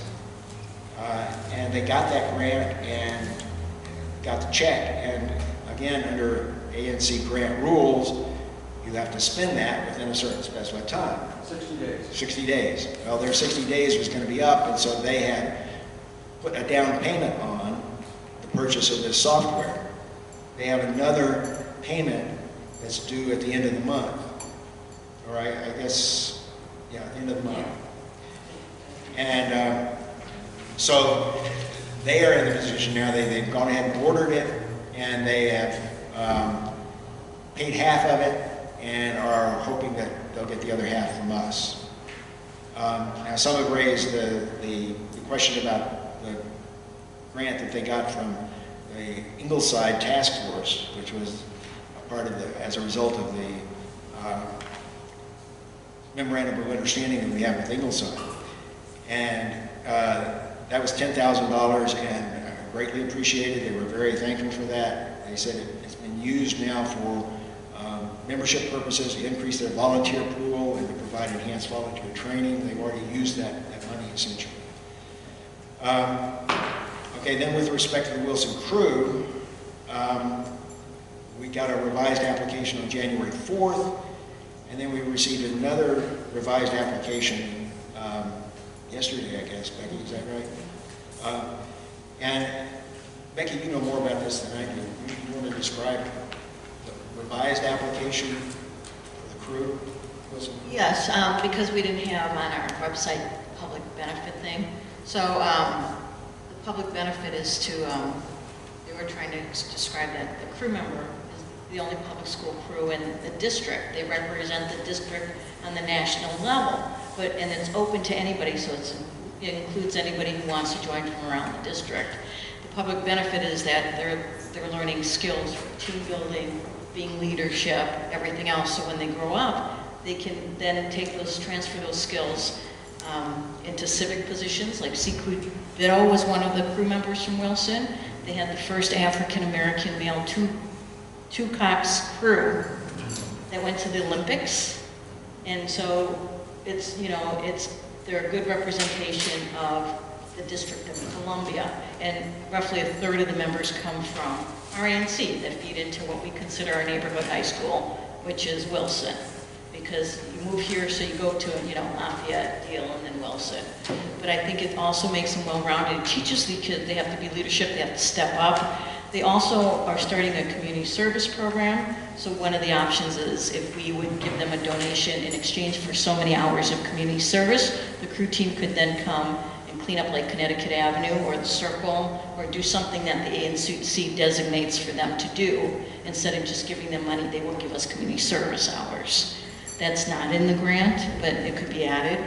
And I think it's, we need to support our young people, and it develops such well-rounded people to be in these kind of activities. And they also, as everyone knows, they have their own fundraising things. So they're very, very active at fundraising.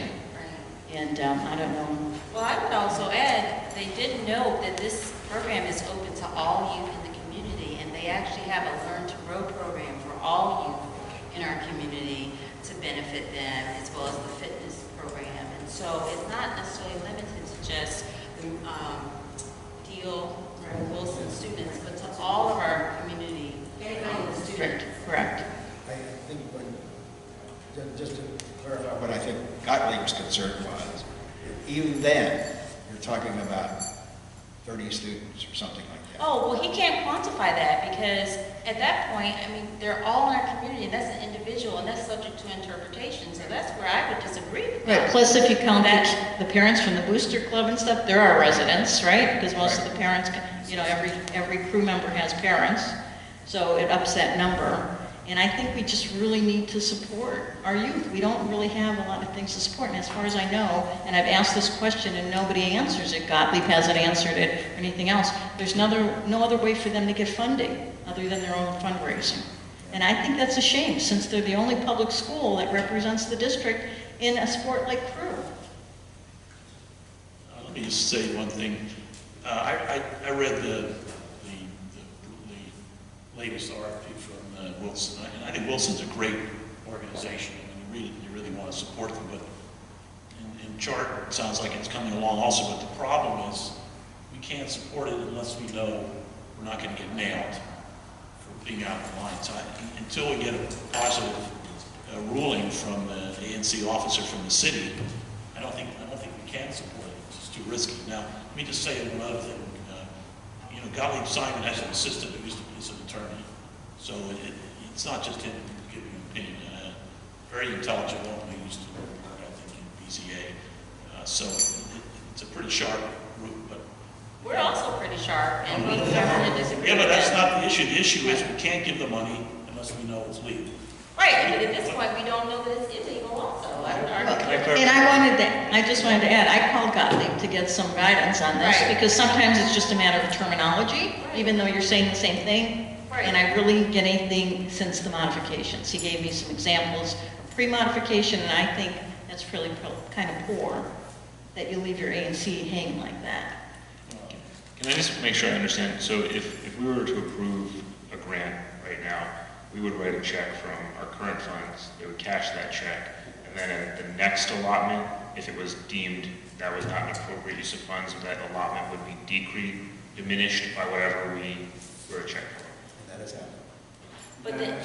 But isn't that a different scenario? That happened before under a different piece of legislation, and it was done by the auditor. And this piece of legislation, it has been put in the ANC office. So those are two different scenarios being evaluated by two different entities. So at this point, we don't know if the piece is risky, because the prior law had the auditor and we got an official legal opinion. At this current point with the new ANC law, we have it being put in the hands of the ANC office, which at this point we issue a first impression for them, and they have not issued an official written opinion on it at this point. So aren't there two different scenarios? Well, the concern would be that, just as Abe described it, though, it's going to be in Gottlieb's hands, and there's not an appeal process either. There's another alternative, that we could approve the Wilson grant pending approval by Gottlieb, that they would defer that we approve it based, how do I want to say? There's a term. Without issuing a check. Pending his, huh?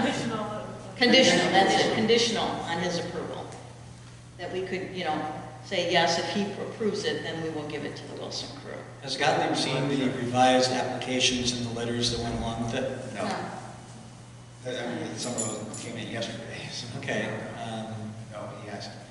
He won't give an opinion on it, so till you official it, I guess. That's what I'm getting at, because I asked him for some assistance, some guidance. What do you think, Randy? Do you think that the revised applications and the letters that went with it address the concerns? I think they do, but I don't think, I can't guarantee what Gottlieb's going to do. Well, what do others think? Do you think they addressed them? My thought was prepared. I think we need to take the two. I think as a general rule, we like all three, but I think we have to. There are two of them that we have to work on. Help them reach a different stage in order to try to get Gottlieb's approval. And I don't think we approve them now. We can't approve them now. I just don't think that's. I think we need to take the two. Try to work with the organizations, try to get Gottlieb in the right place, and then we move forward. I just don't think we can take the risk. Another one falls out, you know. So I see on the Wilson crew, they list their board, 6 people, and they indicate 2 of them are ANC residents. Is that something that we think would benefit the chart application also? They listed their board and which ones were residents. I'm just looking at the things that are in. I'm just looking at the things that are in both of them, and it might be that if we looked at both of them and said, if they put this in theirs, or if they put this in theirs, it might help satisfy some of the things that we think. I think your bigger problem is the interpretation of the law. Right. And in the past, when the auditors had these questions, they referred it to what is now the Attorney General of the city. And I think that's what you need, an opinion from the Attorney General, is how to apply the law to that particular paragraph. It's not just us here, right? I actually wrote the auditor, not the Attorney General. They send it back to Gottlieb. Well, yeah, because they're not involved in it. It's the Attorney General who's going to have to, in the past, many of these grant decisions have been decided by the Attorney General has interpreted the law for the DC auditor. There are 40 ANCs. Yeah. And if each of them are giving out $4,000 worth of grants, well, they're not. But if they were, or if they could be potentially, that's a lot of money. So someone's going to have to give.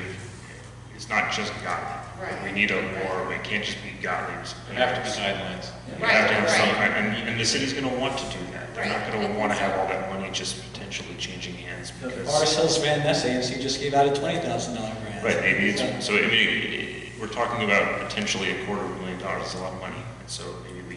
I think. Yeah. Yes, hi, I'm Beth Cartland, I'm the chairman of the board of Charter. Right. And I appreciate, I didn't understand the predicament you were in until I heard this tonight, but there are so many art groups in the city, but there are none in Chevy Chase. And we deserve to have an art group that serves our community. It's not just the artists that are involved, it's for the community. Just yesterday, we had 2 classes, one upstairs, free, and it was for a collage making class. And there was a woman who lives over on Oregon, and she had a big house. Her husband died, she's selling the house, she's going to move into an apartment, but she can't paint in the apartment. So she came to the class with 2 paintings where she can have a place to paint every Friday. And we had, and so we have several women like that come every Friday and work. And then we had another glass artist who gave a free class for furloughed people in her studio, and they came and did art there. And that's, you know, community outreach. That's what art is about, is community and being in the community. And we have so many artists in this community. It's amazing. And we had a show last spring, and we had 100, 200 people that came through. So I don't think people realize in the community. And we do have our certificate, and we do have our tax number, and we do have a bank account, and we hope to, by the 1st of March, do the 501c thing, which is slow. So, we're working on it, and we're trying to get there, and we feel very passionate that art is part of the community. Let me make a suggestion then. Yes, please. I think, as Dan intimated in his comments, I think we should go ahead and decide what we're going to do about Northwest Neighbors Village. They're clearly on the hook here, and I think we should tell them one way or the other. With regard to the other two, I think we ought to get Gottlieb here, and he ought to hear all of this. And he ought to hear from us that we need some specific guidance. And I'll see if I can get him here on February 11th at our next meeting. I'm a little concerned about deadlines. Do we have a deadline for the ore purchase? We'd like them for the spring, but obviously we need to do your due diligence. Okay. I just wanted to make sure there wasn't a deadline. Okay. Randy, I noticed that you didn't ask Gottlieb about Northwest Neighbors Village. Was there a reason for that? I thought that when we've given them grants in the past, and I think it was pretty clear what the purpose was. Yeah, I didn't think that was questionable, really. And on chart, did you have, we can't get on chart until we have the 501c3, can we? I think we can. It's not a requirement under the statute that it be a 501c. It's not required. Which one? Yeah, I agree. But I think that's part of what I also suggested is kind of working with the other two entities, because I do think you really need, I don't know if you have your letter of affirmation from IRS. You have an EIN, I'm sure. Yes. And that comes immediately, but you don't have your full, so you're not officially a nonprofit. And, so there's little things like that, right? You can be a nonprofit without being 501c3. Yes. Yes, we are a nonprofit organization, but we want the But you want the official government recognition of it. Right.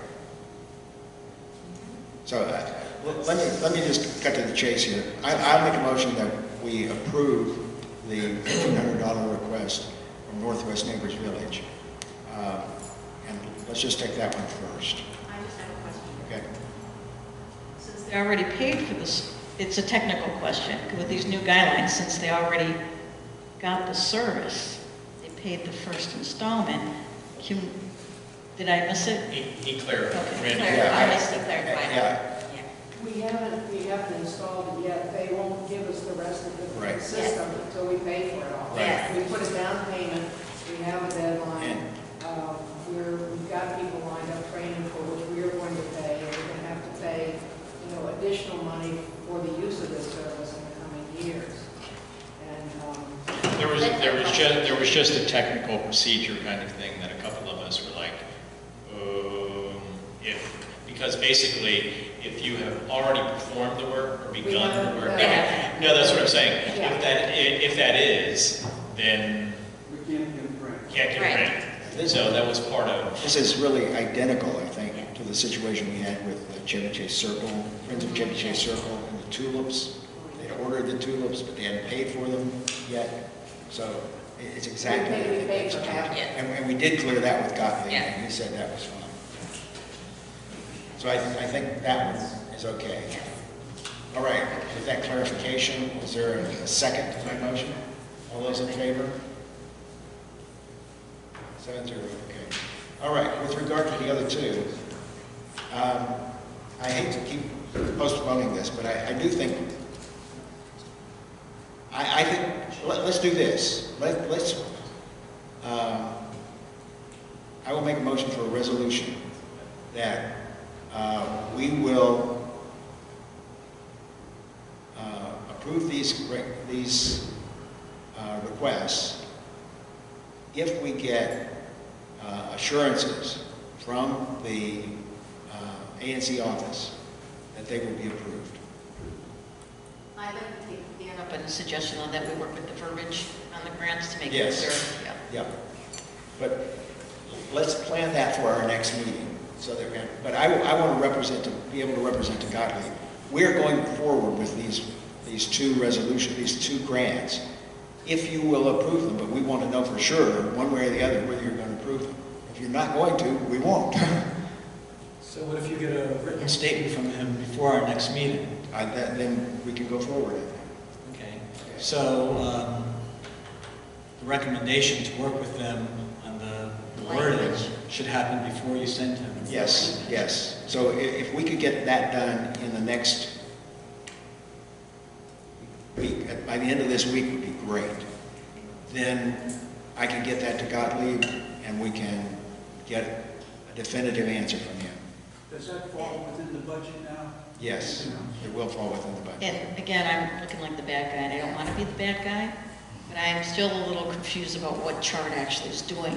Are you teaching classes for children in the community, or is this all just come in and do your own work? I'm a little confused that you're not established, I guess. Well, we've always been. I understand. Right, a year. But I understand. We are teaching classes on the last Friday of the month. And upstairs in the art room, we're trying to enlarge that. And it's open Friday open studio every Friday. What time?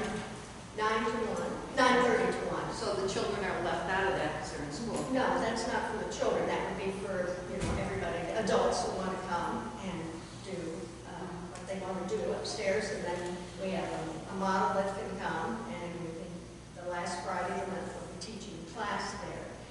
And we want to do into the neighborhood, but we haven't yet because we are only a year old. And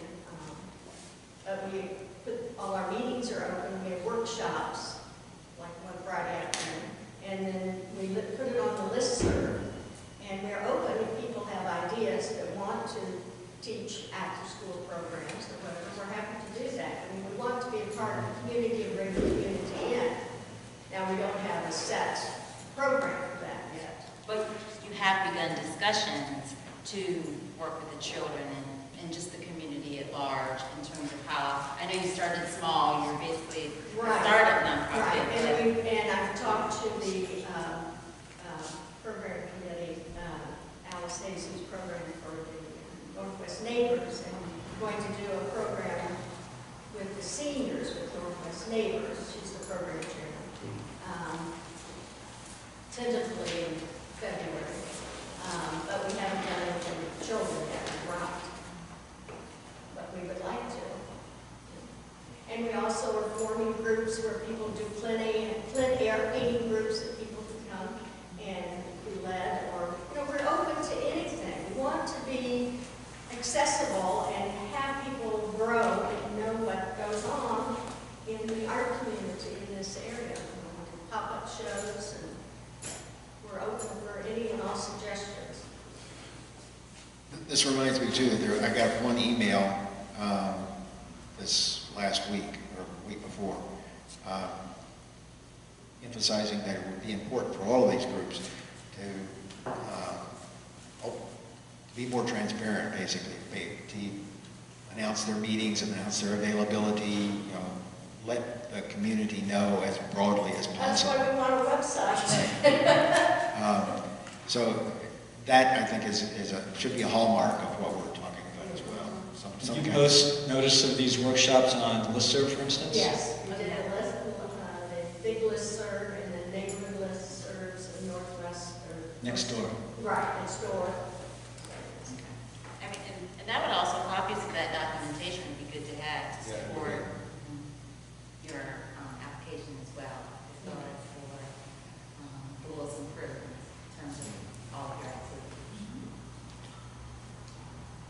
Okay, is that, let me see if I can restate what we're voting on here. Is that we will support these, we will only, let's say it this way, we will only support these applications going forward if they are revised to include the community benefits, and we get assurances from the ANC office that they are compliant with the law and will be approved. And it will be reimbursed. Right. I'm sorry, I can't support the chart. I think they're too all over the place. My mother was an art teacher and an artist. They're not focused enough, they haven't established that they are in fact giving lessons, or they even have the personnel to do it. I think they need to prove a little bit first that they know what they're doing before we give them the money. That's just my personal opinion, because right now, it's so broad, I don't know if they can even come together. And it's... Well, let me modify this. Let's just apply that, first of all, the Wilson crew. And then let's say with regard to chart, is there support of the commission for just deferring this for chart, especially until they get their 501(c)(3)? Yes. Okay, why don't we defer with regard to chart? We will ask Gottlieb to approve, whether they will approve the Wilson crew application. Okay? All right. Is there a second to that motion? Second. All those in favor? 6-0. Jerry, abstaining? Abstaining, since I'm abstaining from the other ones. I'm sorry, does that mean we need to reapply when we get the 501(c)(3)? Or, I'm not sure how to interpret that. I think what we'll just do, well, we'll hold it open. Let's do it that way. We'll hold the application open. And when you can give us further documentation with regard to 501(c) and any other documentation you want to give us, then we'll take it up again. Okay? All right. Final, substantive issue. I mentioned at the very beginning we would add this agenda item with regard to submission of testimony. Pardon? Did we vote on those? Oh, did we? No, No, you separated them. Okay, when I separated them out, everybody understand what we're voting on, just on Wilson Crew? Right. We did vote on this. Yes, we did. Good count of the hands. Yes. 6-0, No. with one abstention. I thought you were saying No, I did not. 6-0. Even on the former road. One abstention, okay. And what, the reason abstaining from both votes or just one vote? Okay, never mind. Yes, okay. Okay, let's, I thought you separated. the two pieces of testimony that I think would be useful in the performance oversight hearings are with regard to MPD and the Department of Health. The MPD hearing is on February 11th, February 7th, before our meeting on the 11th. That's before the Committee on Judiciary and Public Safety. And the Department of Health hearing is on February 8th, and it's before the Committee on Health. MPD, I've circulated the draft testimony to the commissioners, but just to summarize, the MPD draft testimony commends the police and civilian employees in the 2D 2nd District for their work with the community, and the Mayor and Chief Newsham for the proposed increases in patrol officers over the next 4 years, which we think is a good thing. The draft testimony also urges the council and the mayor to take aggressive steps to support MPD by refusing to accept the use of guns to threaten community safety, and that's been really the source of a lot of the problems with increase in homicide rates, is the proliferation of guns held illegally by felons or by others who are not authorized to have guns. So I think that would be a useful thing to say. It's fairly straightforward and concise. Anyone have some changes or modifications they want to make with that, or other thoughts about it? I would move that we approve that testimony then, and I will give it either in person or in writing. How long do you have? 5 minutes. It's fine. And it goes by really quick. Okay, all those in favor? 7-0. Okay, the department. I'm sorry, can I go back to the grants? Since we're going to help them revise, or at least get verbiage that helps the grants, when should we have that into you? Because you have to give it to Gottlieb. If you can give it by the end of this week. At the end of this week? That would be fantastic.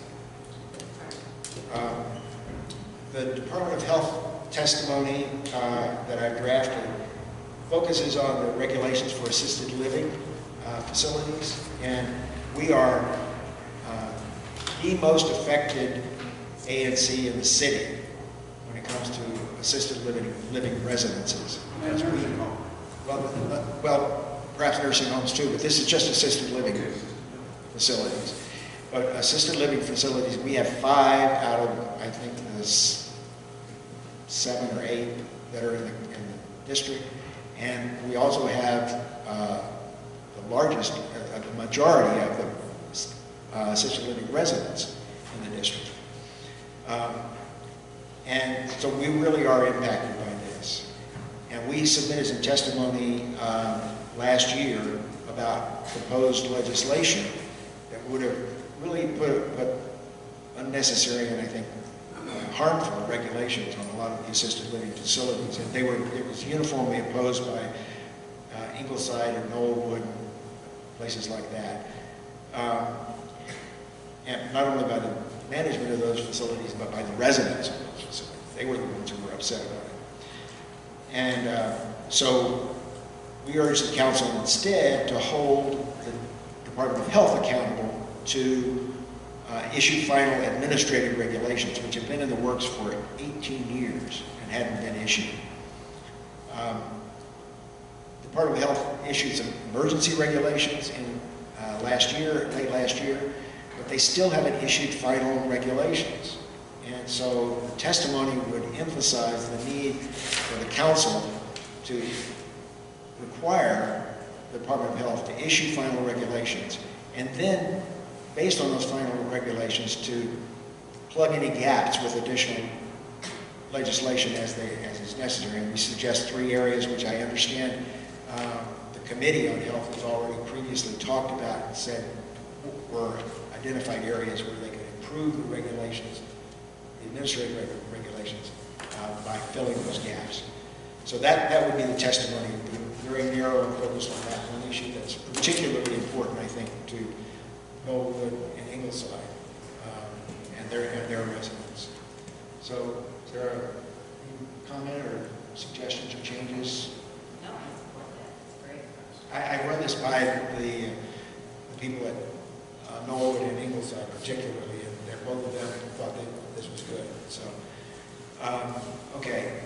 Is there a second to the motion? All those in favor? 7-0. Okay. All right. Finally, commission business. Okay, we'll get us out of here in another 5 minutes. Okay, we have 2 sets of minutes to approve. The first is for the November 26th meeting, 2018. The other one is December 10th. Any modifications or changes? Those minutes that have been published on our website and on listserv. All those in favor of approving them? 7-0. Okay, the annual report. We don't have the annual report available. What? It's not available. You haven't, nobody's done any editing on it. I did. I did extensive editing on it. And Jerry did too. We run through that completely. I can send it out again. No. But it's basically just a summary of everything we did last year. Right. Okay, all those in favor of approving the annual report? 7-0. Now, we also didn't include in there, unfortunately, the quarterly report for October, December, which you have in your papers tonight. The what? Quarterly report. Quarterly report. Okay. Okay. And we have to approve this at this meeting? Okay. Let me just take 1 second to look at it. I have one problem which I'll work out. We've got about 1 check which got lost. But we'll take care of that. It's not a big deal. And there is no budget statement in there because they haven't given us the form to put it on. You'll see in the letter I mentioned that.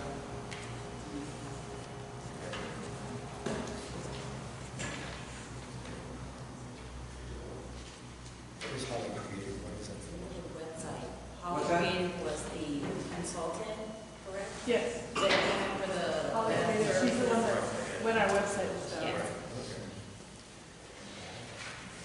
Okay, we have to approve this today, so all those in favor of, all those in favor of approving the quarterly report for the first quarter of 2019.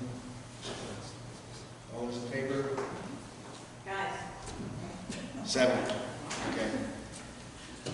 Okay. Let me put them on. Treasurer.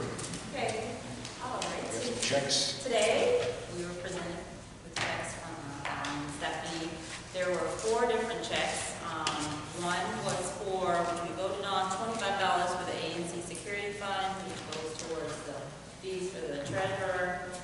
The next one was $140-130, which was the Verizon telephone bill that the ANC has. The next one was for $33.80, which was for DC income tax withheld in 2018, which the ANCs have to pay out of our own budget, unfortunately. So she dumped it from their salary. Yes. Who's dumping it? Oh, yes. And then the $125 for Holly Creative, which did the web consulting services to the ANC to assist with the website, and that was for $125. And that was her, she To- lost the first check. Yes. The Replacement consultant check. lost the check, so the ANC now has to replace it. It's the same amount, no changes in the monies for $125. All those in favor of approving those 4 checks? 7-0. Okay, items for February 11th. One is going to be the Wilson Crew grant. And chart. No, chart we're going to defer. We finally got the presentation by Morata on the restoration plans for the bus turnaround. It's taken forever. Only 3 years. Yeah, I know. They were supposed to report with some actual plans for what they're going to do, and it's looking terrible right now. This is possible discussion, possible vote on a public space permit application by Little Bistro. Dan and I have been looking over the plans for putting up an awning on the McKinley Street Sidewalk Cafe, and they want to. They made the application to the Public Space Committee. It's probably going to be on the agenda for the February 28th meeting, and they are very anxious that we consider it at our next meeting. There may be other performance oversight hearing testimonies that will come up at our next meeting, and I'll try to give everyone a notice about that and send out some draft testimony. And then finally, CRIAC again is rearing its ugly head. DOEE has proposed CRIAC relief emergency regulations, and the deadline for submitting, or actually they're going to have a hearing on it on February 12th. And there's some problems with Knollwood particularly that I am working with Knollwood about, working with Brandon Todd about, and I'm writing basically a legal brief. Telling DOE why their regulations are wrong. But we ought to vote on that as well. Okay, thank everyone for coming, and we appreciate it.